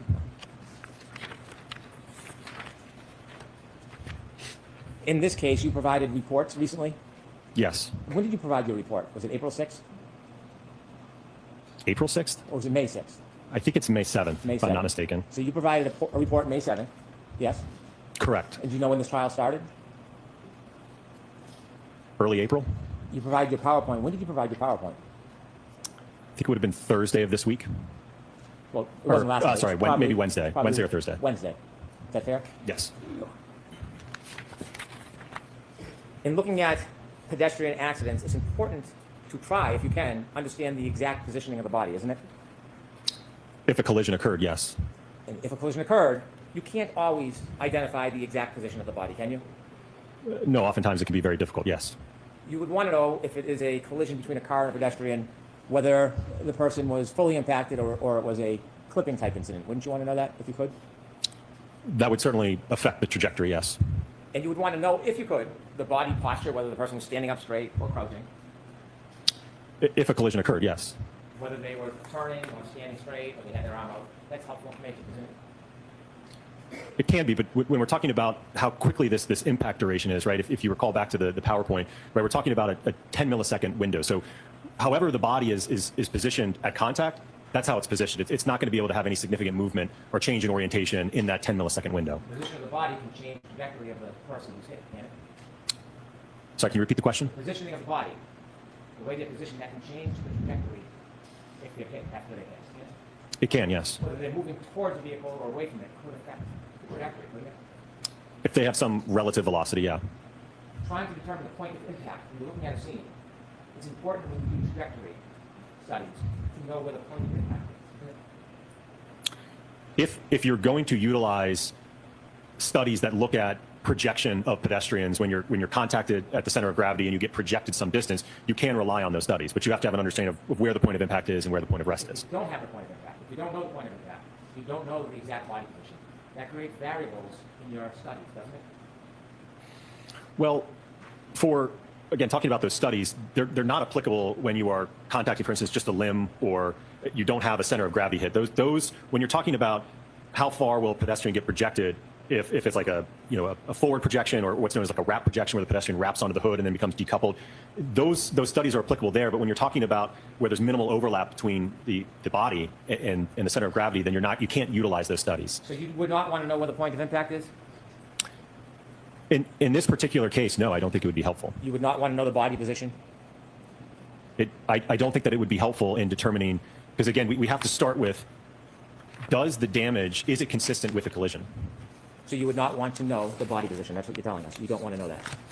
Well, if the evidence indicates that the contact is inconsistent, then that's kind of where the reconstruction stops. You can't go to a point of impact and a point of rest if there was no contact. So you don't want to know the body position. Can you answer that? I don't understand his question, Your Honor. When you're doing studies, you don't want to know the body position? Can you answer that, Dr. Wolfe?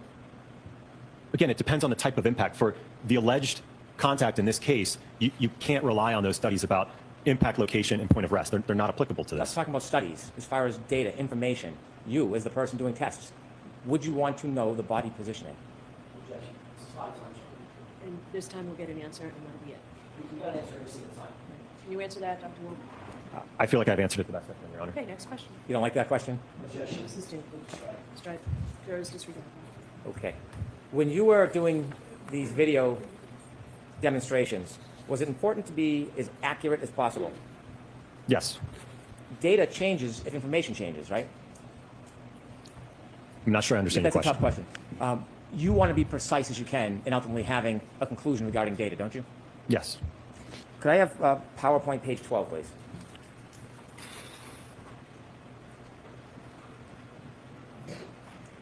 Now look at force on the bottom. The first letter F signifies force, correct? Correct. And the last two letters, MA, signifies mass, yes? Correct. That's a very important part of that equation, isn't it? Yes.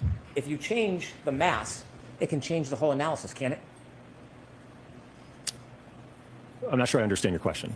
Let me make it more simple. When you did these tests, you chose a arm from a hybrid 3 crash dummy, didn't you? Yes. You can take that down, Ms. Gilman.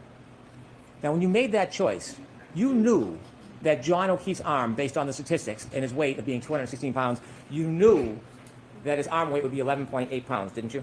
Yes. And you knew that he was 6'1" tall. Yes. When you decided to choose an arm, in this case, you didn't choose the arm closest to his weight, did you? It was representative enough, yes.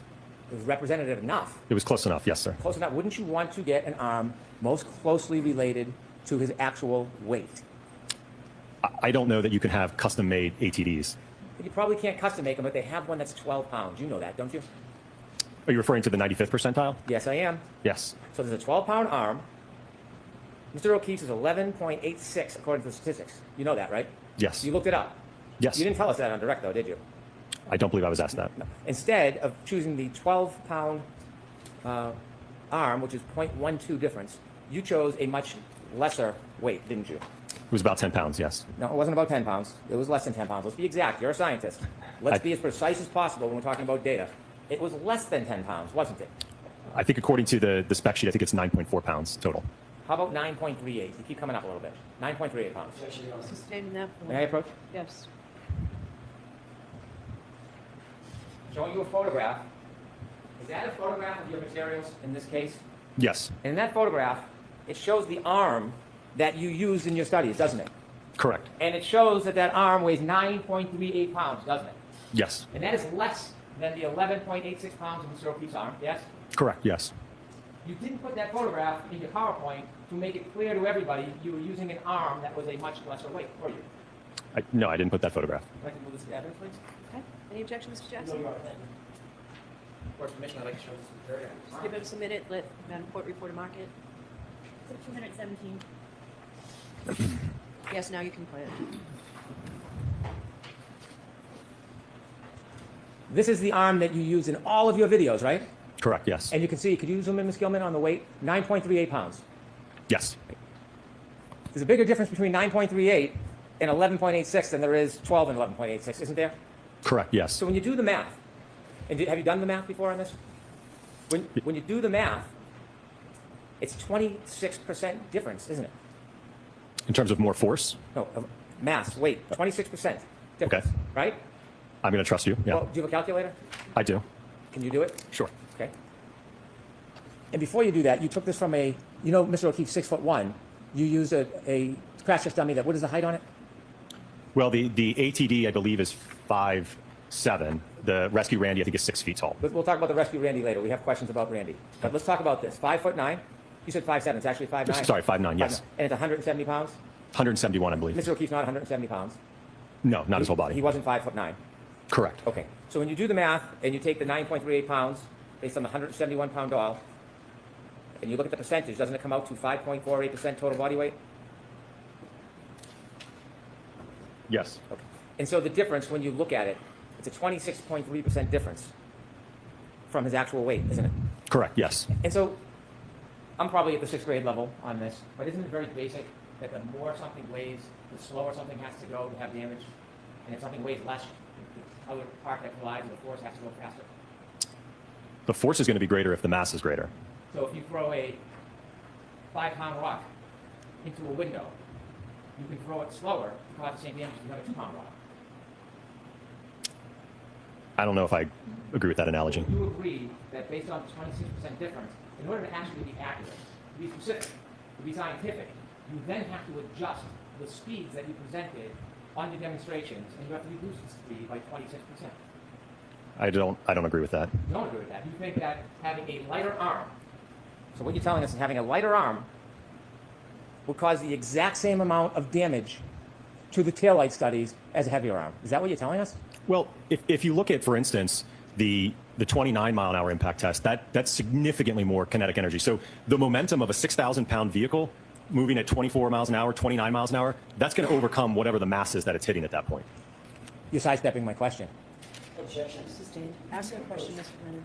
Just ask a question, no more. My comments. question is, are you telling us that having a lighter arm does not impact the damage in these tests as opposed to using the heavier arm?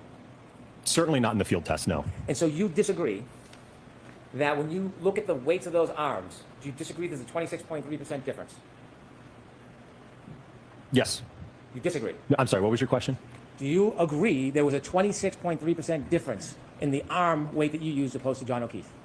Yes, the hybrid arm compared to Mr. O'Keefe's arm, yes. And you are denying that there needs to be an adjustment to your calculation because the mass, MA, is different. You're denying that. I think, again, if you're, and this is something Dr. Rentschler, I believe, will No, I want touch to talk on. to you. I don't want to talk to Dr. Rentschler. Well, because when you're addressing the forces for injury and the mechanisms for injury, right, you would account for the difference in the weight. So you're saying that it makes no difference that you use an arm that was 26% lighter. Is that what you're saying to us? No, I don't think it would have made a significant difference, especially if you look at, for instance, if you're looking at the 95th percentile hand and the 50th percentile hand, they both weigh 1.25 pounds. They're the exact same weight. There's about a pound more roughly in the forearm and a pound more distributed in the upper arm. But that's not my question. It's not whether it's significant or not. I'm asking you, are you saying under oath right now that the 26.3% difference had no impact on the calculations in that study? It would have no impact at all. The calculations, yes, but in terms of the damage, no, I don't think that 1 pound difference, when we're talking about something that's 6,000 pounds, striking something that's, quite frankly, whether it's 9.4 or it's 11 something, it's not, you're not going to get a difference in the damage. So why don't you have a 3-pound arm up there? Well, I think that's unreasonable, sir. What's that? I think that's unreasonable. What's the difference? It's a 6,000-pound car, according to you. What's the difference between 26% and 40%? Well, I don't even know that I agree with your percentage because, again, you're accounting for the whole part of the arm that goes up to here, which we did not strike that part. It's, how much lighter? 2 pounds and what? How many ounces? Sorry, what was your How question? much lighter is it? The arm that you use? In terms of a percentage? No, in terms of weight. The weight. 9.38. Right. And Mr. O'Keefe, 11.86, right?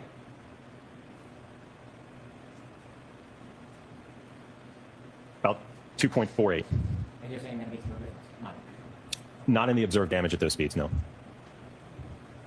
Why didn't you use a 5-pound arm, sir? I'm sorry, what was your question? Why didn't you use a 5-pound arm? Again, I don't know that they make a 5-pound ATD arm. You didn't tell us when you did these studies, you didn't disclose in your PowerPoint that you used an arm that was much lighter than Mr. O'Keefe's arm, did you? I don't know that it was, I didn't give the weight in the presentation, no.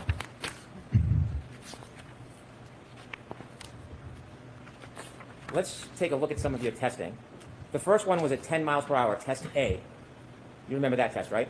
Yes. Now, 10 miles per hour, if you had taken 26% off, would you agree it would change the actual speed from 10 miles per hour to 7.67 miles per hour? If you did out the math, if you did it specifically, accurately, precisely, would you agree, using the wrong arm, you make the deductions in the calculations, that that 10 mile per hour test would actually be 7.67 miles per hour? Would you agree with that? I'm going to allow that. No, because again, the arm is going to get accelerated up to that speed. So that the speed would still, that mass would still be accelerated up to 10 miles per hour. Same thing in the vehicle testing. It's going to be, given that weight difference, it's going to be accelerated up to that speed. Now, can we see the video of test A, please?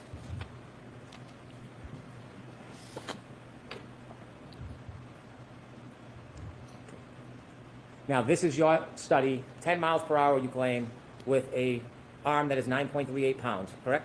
Correct. Mr. O'Keefe, 11.86 pounds, yes? Yes. Yes.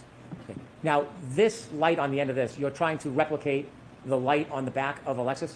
Correct. If a Lexus at 6,000 pounds hits a person, the Lexus isn't stopping automatically, is it? No, it would move at a common velocity with the arm. It would continue to push forward through the arm, yes? It may, yes. And the arm can push into the light before the body turns, yes? I don't know that I agree with that, no. If the light on the Lexus, not at this speed, but if the light on the Lexus was broken or breaks and it hits the arm, it's not going to bounce off the arm, it's going to push through, isn't it? It's going to move at a common velocity with the arm. And that will move not only the arm, it will move the person's body, won't it? It may, yes. It may push the body, it may throw the body. I don't know about throw. And the light, if broken, will continue to press against the arm until there's separation. Isn't that fair to say? It could, in some instances, again, it could bounce. It could, because it's not always the same. It's a dynamic process, isn't it? It is dynamic, You yes. could do the test many times and get very different results, couldn't you? I don't know that I agree with that. Would you get the same result every time? I think you would certainly get similar results. Every time. If you had the exact same impact location and speeds, yes. Well, that's my point. What if the impact location moved a little bit? Could it change? Well, is Dr. Welcher changing? I don't know if, again, I was relying on what he provided This in is his not report. Dr. Welcher. I'm asking you. No, it's not. Okay, so jurors, disregard that exchange between counsel. Next question. If the body position changed, you may get a different result. Isn't that fair to say? I was going after what Dr. Welcher had represented in his report analysis. So we did testing to analyze his orientation that he had demonstrated in his report. You don't like that question either? Sustained. If the body position changed, it could change the result. True? I don't know what you mean by body position. Do you mean the whole body, the arm? What part of the body? Okay, let's start with the arm. If the arm position changes, it could change the result, couldn't it? Well, I'm not aware of any other orientation that Dr. Welcher provided in his analysis report as to alternative orientations. If the arm position changed, could it change the result? Yes, I mean, I presume if you don't have your arm on the taillight, then yes, you'll probably get a different result. What if it's bent in a different way? Could that change the result? Again, I haven't reviewed anything that indicates that there was a different orientation that Dr. Welcher suggested. You're a scientist, right? You can think. I'm asking you. Just a general question over here. If you bend the arm, could it change the result? It could. Thank you. Okay. When a pedestrian is struck, they are not held stationary on a harness, are they? No.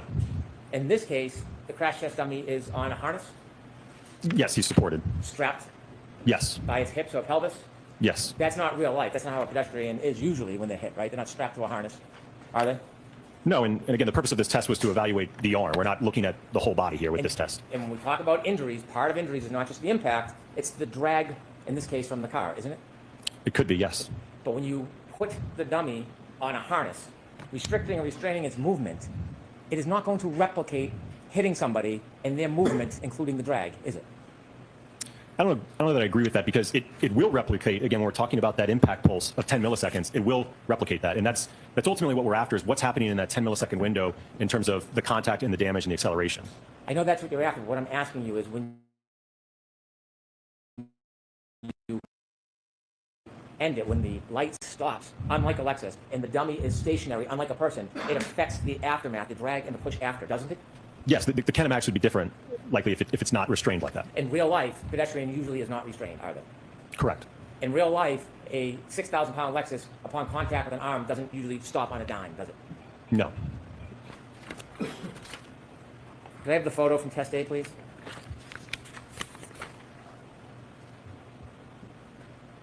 And so there is no break, but there is a crack in this light that was a result of this experiment where this light hits that restrained dummy, yes? Yes. And this is at 10 miles per hour in your world and 7.67 if you take off the 26% weight. Changes to that form. We can move to test B, please. Now this test B, a similar test, it has the same limitations, doesn't it? This dummy is restrained at the pelvis. Yes. Could you show the video, please? There's two videos. We can see the first one.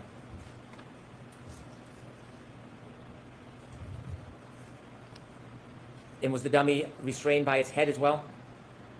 Yes. Was its arm restrained in any way? It was tethered, but it was free to move. This test you have is 17 miles per hour with the arm that's 9.38 pounds. Mr. O'Keefe, 11.86 pound arm. If you consider that 26% difference, wouldn't it be fair to say that this test, rather than replicate 17 miles per hour, would actually replicate 12.6 miles per hour? No, can you answer that? Not the way it's phrased, no. And so looking at this test, test B, which you say is 17 miles per hour, can you do a calculation for the 26% difference, or is that something that you don't think is fair? I don't think that'd be a fair way to characterize it. Again, if no matter what the mass is there, if you're accelerating it, if you're impacting at 17, that arm is going to move at 17. Well, not just the movement, the damage. If this arm was 5 pounds, do you think the test would have the same exact result? If it's 5 pounds? Yes. Probably would be less damage. It'd be less damage. So to get this amount of damage, you would have to increase the weight, right? Sorry, what was your question? To get this amount of damage, you couldn't use a 5-pound arm. There'd be less damage with a 5-pound arm. Correct. Right, because the less weight you use, the less damage at that speed. That's Correct. basically how it works. Correct. Okay. So in this test, if we could run that back again, you have a restrained dummy at the hips and the head. There's no follow-through of the light or the body that's attached to that arm, correct? And at this speed, you can see the shards of taillight. You can see them move, can't you? When you say move, you mean just... Not stationary. Yeah, I mean they're moving from the taillight as they break. Detached from the taillight. Correct, they're That broken. could create a debris field, yes?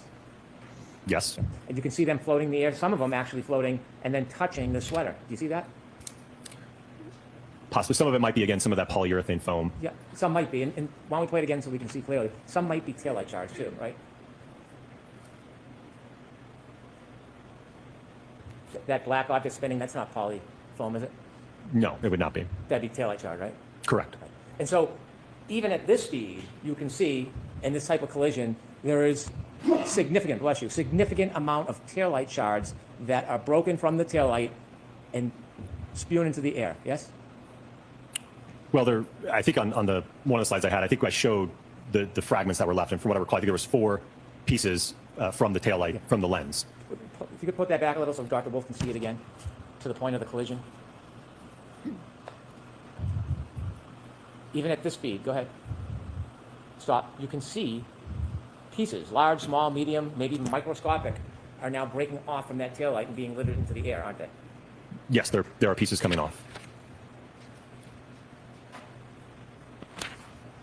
If we can go to test C, please. Now, in test C, you actually use only an arm. Isn't that fair to say? Correct. You don't use a body or a crash test dummy. No. You don't, in fact, this is not the 12-pound arm either. This is the 9.38-pound arm. Correct.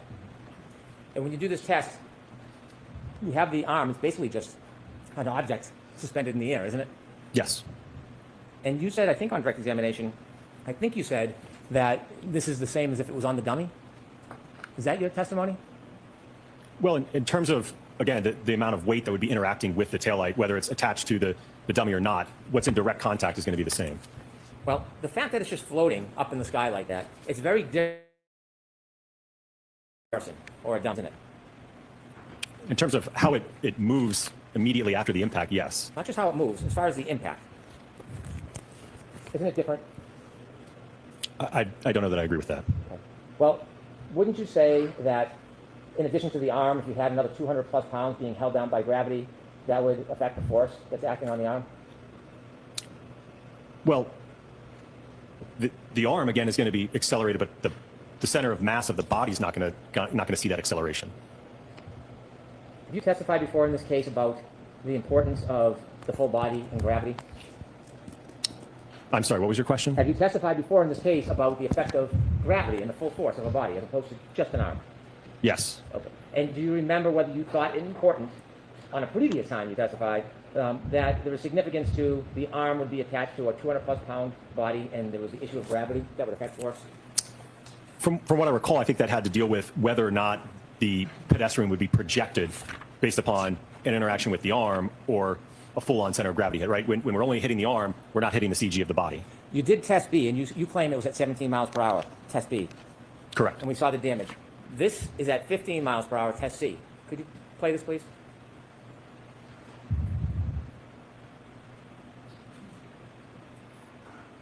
It might be a delay, so you could fast forward a little bit, please.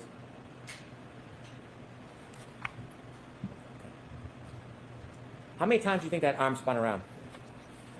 I don't know. That's not what would happen to a person who got hit. Their arm wouldn't spin through their body like that, would it? Correct. Their It would arm not. wouldn't spin that many times. No. There'd be the pull of their body weight, yes?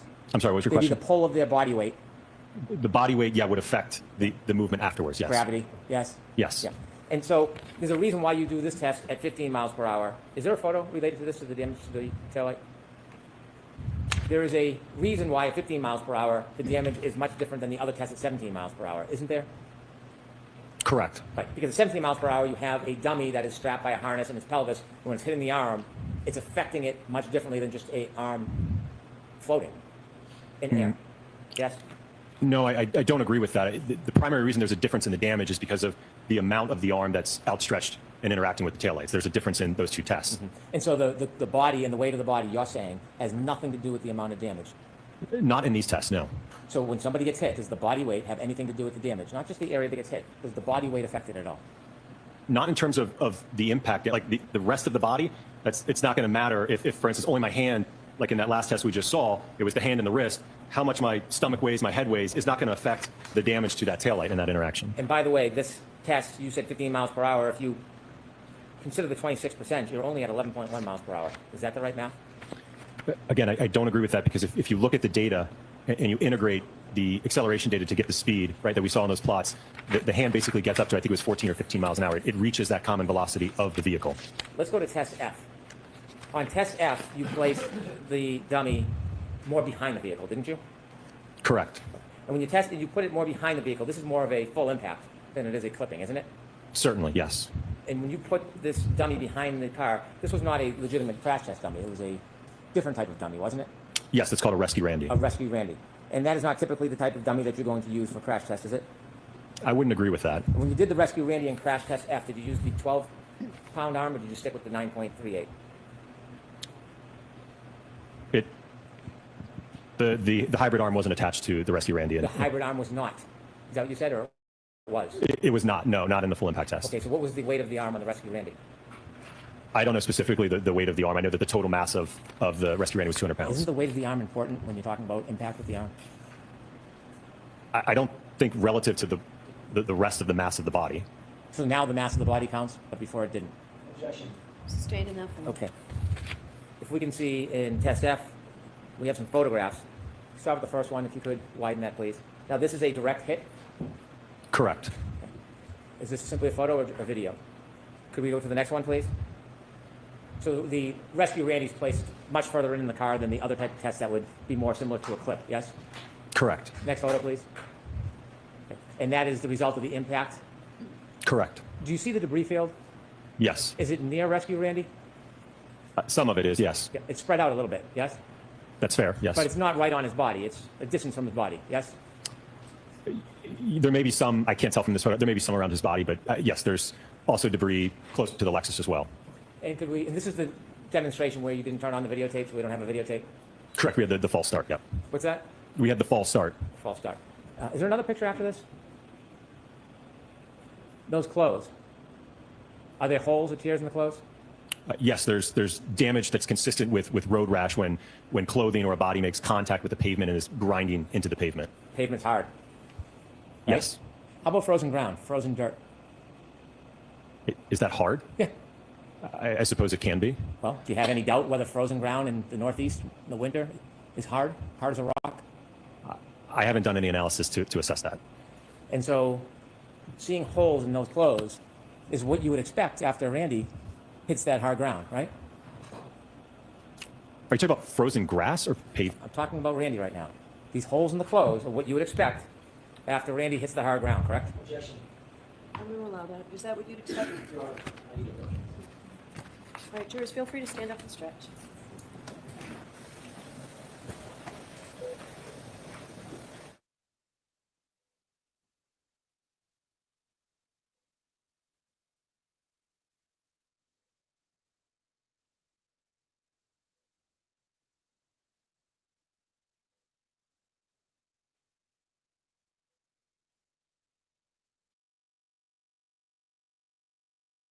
Is what you would expect after Randy hits the ground, yes?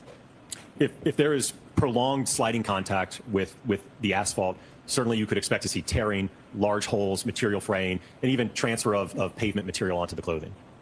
You've done no studies on hard ground, like a front yard, have you? In terms of a pedestrian sliding on the grass? In clothing tears, yes. No, sir. And if you could go back one slide. You see the debris field is near but not on Randy? Can you tell if there's any small pieces or microscopic pieces on or in Randy's clothes in the study? Did you look? No.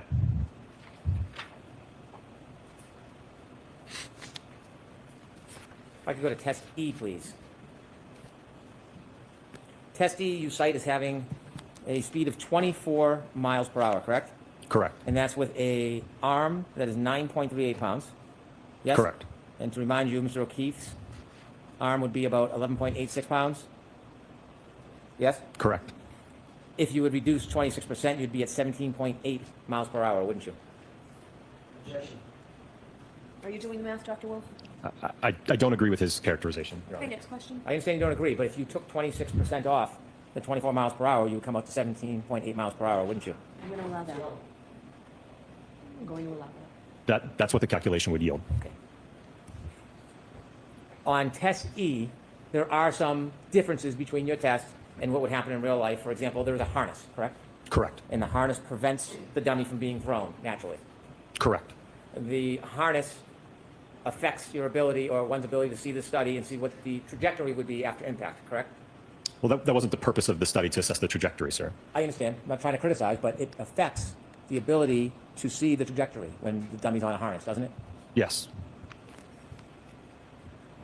Could we put up the first video on this, please. The photo 115, if we can start with.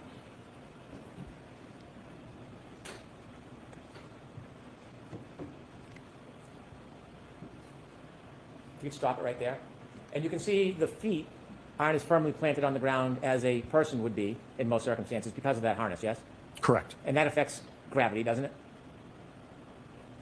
Affects gravity? Well, when the car hits, the gravity, the weight of the dummy is less because it's held up by a harness, isn't it? Right. So gravity really, again, is suspended at this point, just above the ground. The arm that's extended, is there a glass in that hand?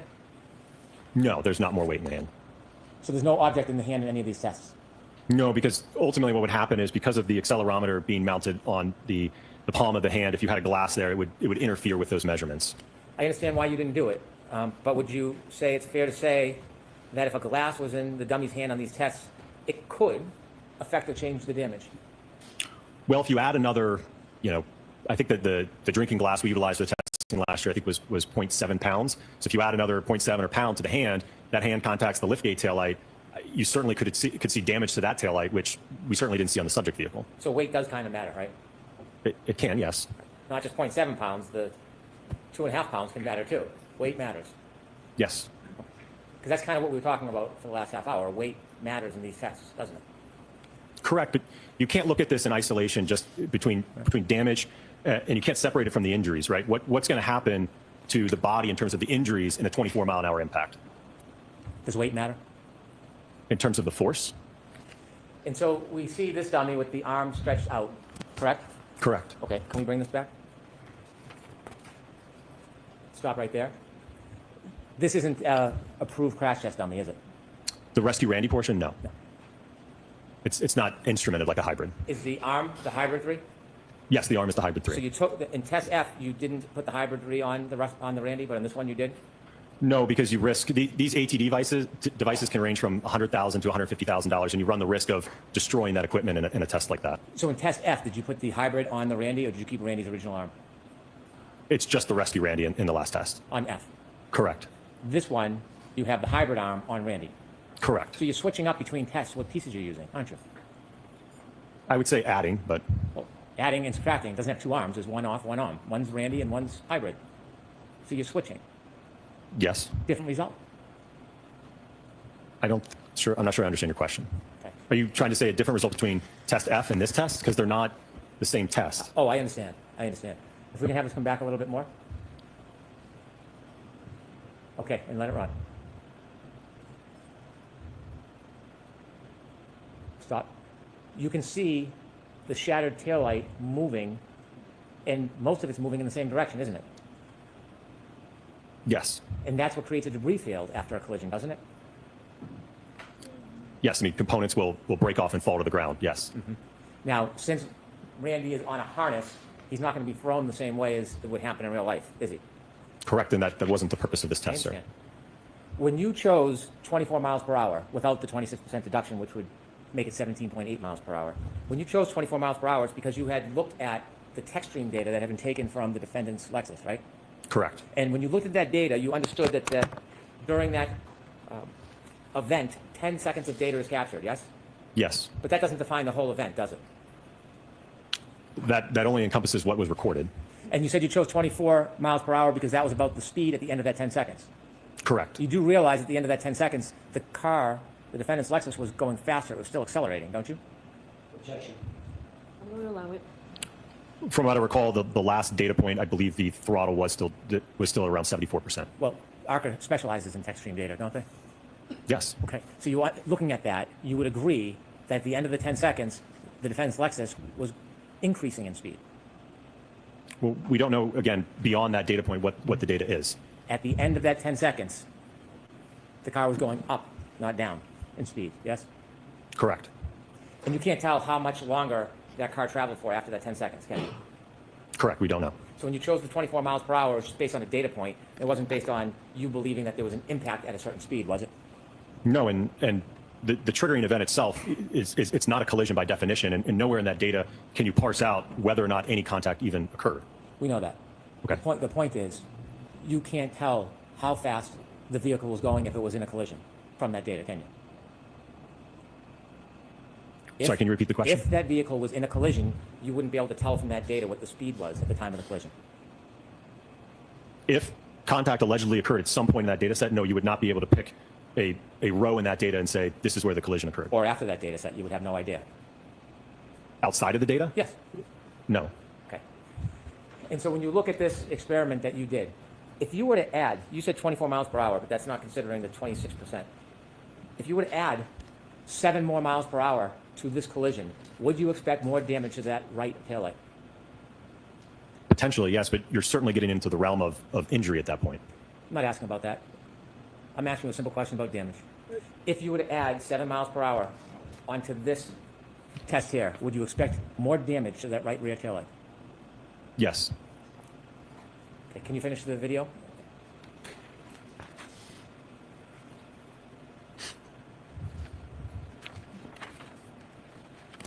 Now I want to ask you some questions. You can stop there. I want to ask you some questions. Can you bring it back to right before the collision, please? Speed changes the result of this, doesn't it? In terms of the impact speed? Yes, the impact speed can change the result of this, of the damage to the right rear taillight, can it? Correct. And the angle of the arm can change the damage to that right rear taillight, can't it? It can, yes.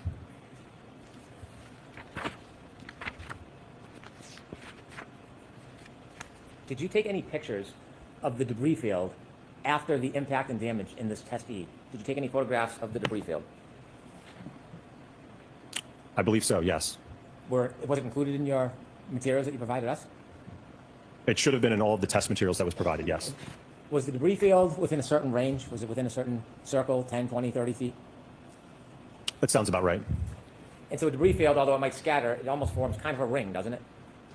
It can, yes. And it can form that ring away from where the body lands, can't it? It can, yes. And in this test, which you say is 24 miles per hour, without the reduction to 17.8 miles per hour, in this test, upon impact, there is a number of pieces of taillight that shatter, isn't there? Yes. Did you count how many? About 19 pieces. 19 pieces. Could you move forward just a little bit? And when they break and scatter, some of them go up, some go down. Stop, please. Yes? Correct, yes. Some of them come in contact with Randy's arm. Yes? Correct. Now, Randy being on a harness, it's not like real life when the Lexus goes by, could continue to push him with it, right? He can't go with the car or the Lexus because he's on a harness. Yes? Correct. He's not going to move from that position. If you can move forward, you see Randy's feet? Yes. See the right foot? Yes. It's twisting, right? Correct. Turning. Stop. Could you show the photo of the sneaker, please?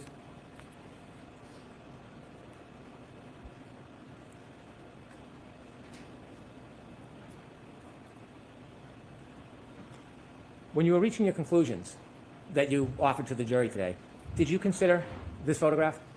No. Did you know that this sneaker was up against a curb in the area? Yes. And you didn't consider this at all? Wasn't a part of my analysis. Okay. You can go back to the video.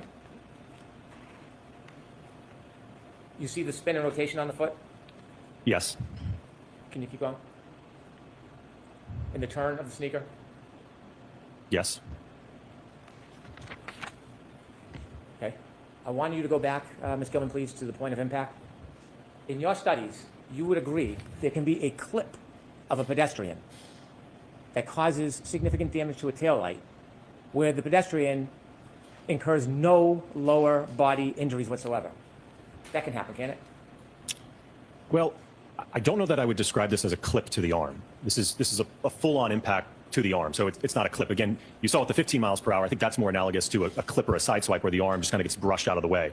This, I would say, is a full-on impact to the arm. Okay. To use your words, in a full-on impact like this, a pedestrian could be involved in a full-on impact causing that amount of damage to the taillight that's reflected in this video, but suffer no lower body injuries. Isn't that fair to say? I don't address injuries, sir. Well, let's play it forward. Do we ever see Randy's knees hit the car? Hips? Ribs? I see the foot getting run over, but I don't see I don't think there was contact with the legs, no. Would you agree that a pedestrian could be in this type of collision and suffer no lower body injuries based on your presentation here? Sir, I don't address injuries. Biomechanics is not my area of specialty. You said it's common in vehicle pedestrian collisions that there's some type of bumper displacement. You Correct. said that? Yes. Okay, bring it back to the beginning, please. Stop. Any bumper displacement in this collision? In this specific test, no. You said that on direct, you would expect that there would be some panel deformation. What does that mean? So if for instance, let's say the hand is not contacting the taillight or a portion of it is contacting the liftgate, you could see deformation to that body paneling. You said that you would expect to see, not that you could. What you said on direct is you would expect to see panel deformation. Yes. And you said in this case, there was none, right? Talking about the defendant's Lexus. You said, I would expect to see panel deformation, and in this case, the defendant's Lexus, there was none. That's what you told us on direct. Correct. Let's watch E. Let's watch your video. Play it ahead. Is there any panel deformation? Stop. In this. No, sir. Okay. So when you said on direct examination, relative to the defendant's Lexus, you would expect panel deformation, there was none. There are examples, one that you gave us yourself, where there is a collision causing this amount of damage to a taillight where there's no panel deformation, I'm going to allow it. right? If I recall, I think you're referring to my prior testimony in another proceeding where I had not conducted this testing yet. So ultimately, that's part of the reason why this testing was conducted, to evaluate that. In this case, the damage to the right rear taillight, there's no panel deformation there, is there? Correct. There's not. When somebody is wearing a hat and they're involved in a collision similar to this, can their hat fall off? Potentially. Did you look at photos? Is there a photo of the hat, Ms. Gilman? Before you came to your opinions and conclusions, did you look at this photo and see a hat on the grass? I did review this, yes. And did you give any consideration when you did your tests to whether the hat would come off Randy or any crash test dummy when you hit it at that speed? No, that wasn't a part of my evaluation. Could I have photo 77, please?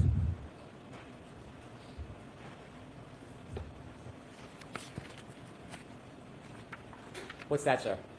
So I don't know if you'll be able to see it in the photograph, but there was some material transfer from the jeans that the rescue Randy was wearing. And so as a result of that impact, there was scuffing from Randy's jeans onto this exemplar Lexus. There was scuffing, yes. Did you look at the defendant's photos of the defendant's Lexus to see Yes. if there was Sorry. it's okay, to see if there was any scuffing in a very similar area? I don't recall it being at that portion of the vehicle close to the rear wheel. Where did you see the scuffing on the defendant's Lexus? I think there was some scrapes along the wraparound section of the bumper cover. The bottom part? Correct. It's not a claim that's attributed to the collision, so I don't want you to consider that. But did you see other scuffs a little higher up on the Lexus? I did, but I don't know that those could certainly just be normal wear and tear to the vehicle. Is that normal wear and tear? This, no, because we observed it in the test. Could I have photo 153, please?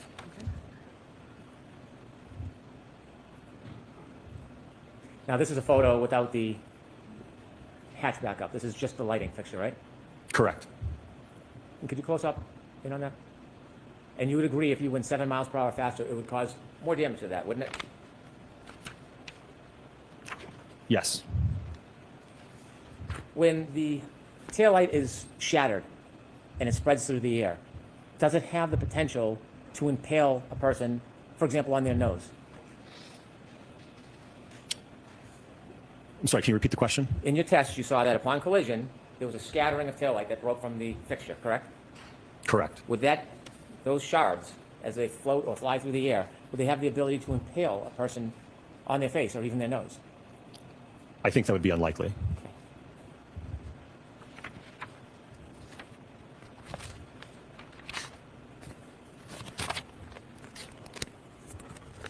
And finally, we've discussed, you now would agree with me that weight does matter, doesn't it? It can if it's significant, yes.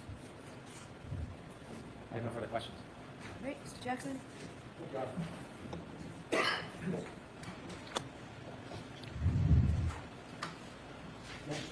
Yes.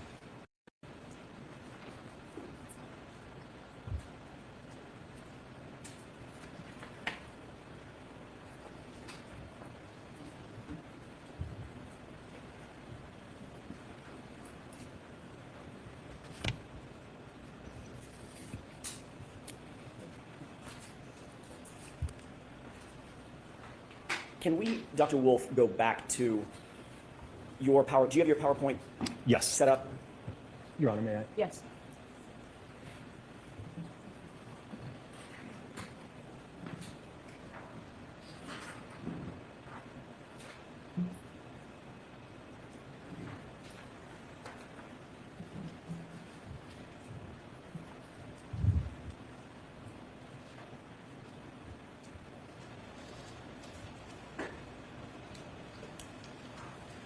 You have that ready? Yes. Can you go forward, and I don't have them memorized, so bear with me.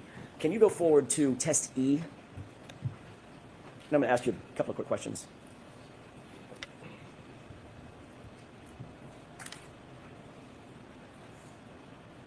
Okay. Okay, if you could scroll through, keep going, if you please, to the next slide, the next. Can you, is this a video or is this a still photograph? It is a video. Is this at full speed or is this slow? This is full speed. Okay, can you go to the next slide? Okay, go back one. This is a test at what speed? This is the Lexus moving in reverse, contacting at 24 miles an hour. All right, let's go ahead and play this at full speed if we could.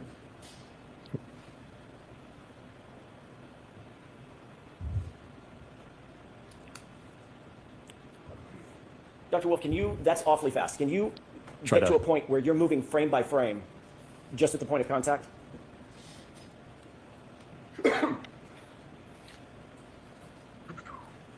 Am I able to display my screen without doing the... Trying to see how I can get this to work. If you could just move forward frame by frame rather than, I don't know that I can in the...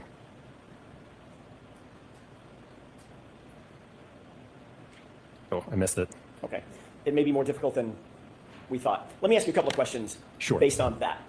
Did you review that video in slow motion as well as at full speed? Yes, from a frame-by-frame perspective. And in terms of a couple of different questions about that particular test, when there's impact with that right arm, what's the speed that the arm gets to upon impact? In test E, Right, if the car's going 24 miles an hour, what's the expected speed of the arm? so the hand got up to a little over 24, the arm got a little over 21 miles per hour. The debris that comes off of the taillight, the fragments, what speed would they be going at the point of impact when they crack and are released from the taillight? At the impact speed or less. In order to penetrate the sweatshirt and cut the arm across, would the shards have to be going faster or slower than the arm? They would have to be going faster. If they're moving at a common velocity with the arm relative to it, they would somehow have to accelerate with more speed to catch up and go beyond the arm, essentially. Is that physically possible? No. I also want to ask you about do you have in your PowerPoint the photographs of the sweatshirt at the full, what you call the full-on impact, test F as in Foxtrot? I don't have any of those in the PowerPoint. Okay. The photo that you showed, if I could ask Ms. Goldman to show the same photograph that she showed earlier of the subsequent to test F as in Foxtrot with the holes in the sleeve, If you can. that she did. Can you do that, Ms. Gilman? Very kind. Thank you. Dr. Wolfe, you're shown just the left arm underneath the, whatever you call the dummy, Randy, right? Yes. Did Mr. Brennan show you the rest of the sweatshirt? No. What did the rest of the sweatshirt look like after this full-on impact when he was launched on the asphalt? Mangled. So there was not only significant road rash to the clothing all over the torso section, the left arm, the right arm. There was holes in many different locations of various sizes. There was also just on the skin of the dummy, there was road rash on the face had been scraped. The torso had been scraped. So there was significant body damage to the torso as well. Taking just the sweatshirt, separating that out. What about the bodice of the sweatshirt, the front of the sweatshirt? Were there holes and frays and damage to the front? It was covered in all of those, yes. What about the back of the sweatshirt? Did that also have damage? I don't believe the back, because I think he fell onto his stomach. What about the other arm?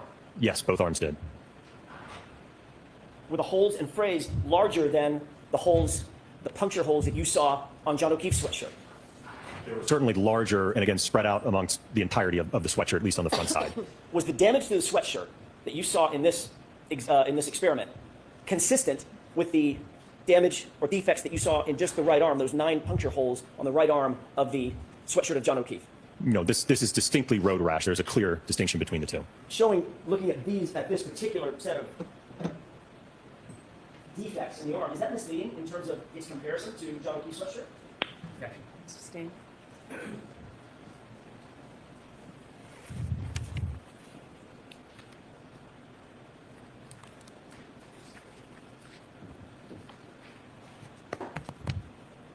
Your Honor, I'm going to ask to approach very briefly on an issue we discussed earlier.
May I, Your Honor? Yes.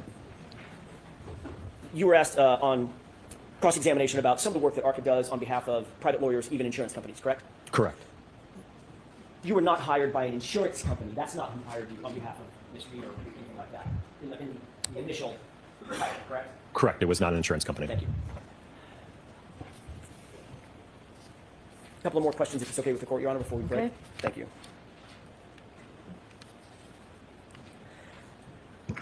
You were asked several questions about the glass and whether or not the glass weighed in on your analysis of the damage to the rear taillight, correct? Correct. Did you consider that the glass on the rear bumper did not match the cocktail glass that was found close to John O'Keefe's body? Or were you aware of that? I don't think initially I was aware that there was a difference between the glass cup that was found and the glass on the bumper.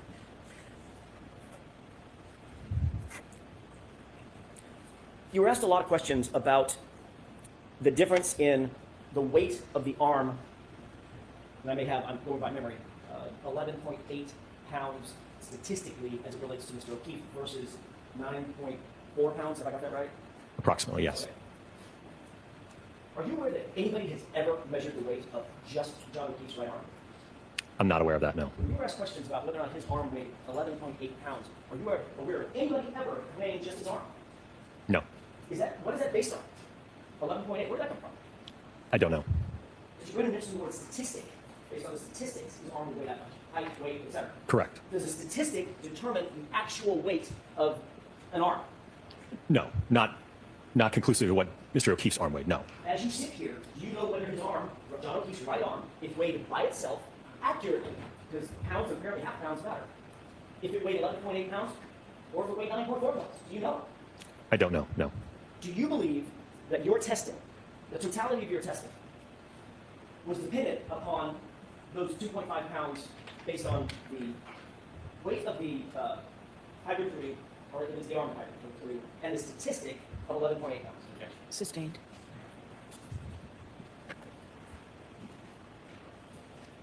In what way does that differentiation of 2.5 pounds or approximately 2.5 pounds, in what way does that make a difference in terms of your testing?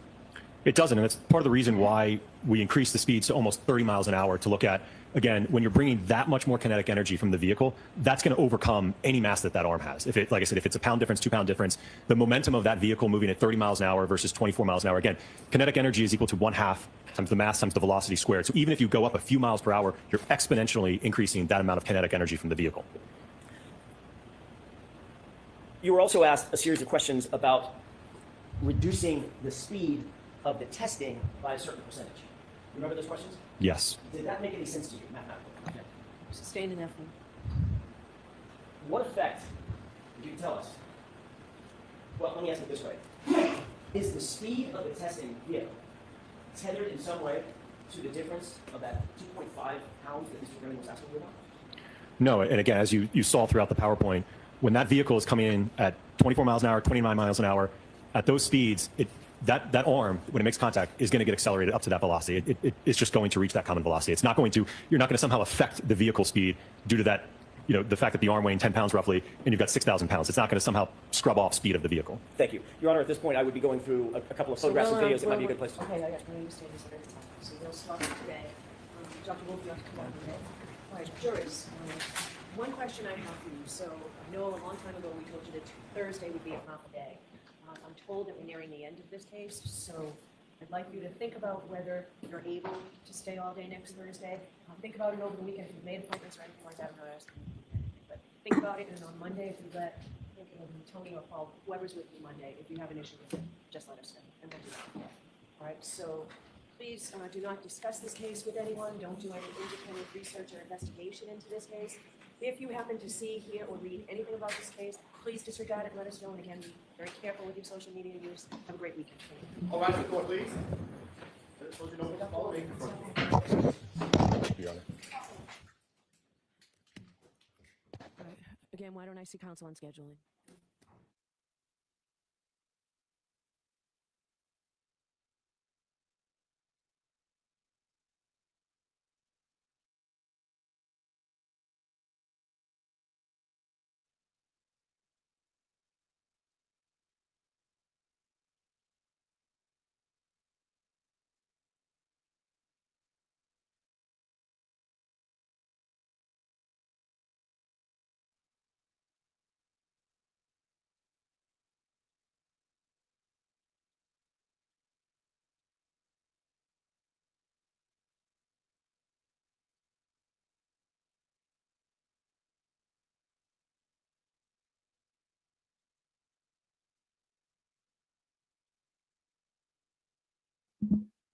And that wraps up day 27 of the Karen Reed trial.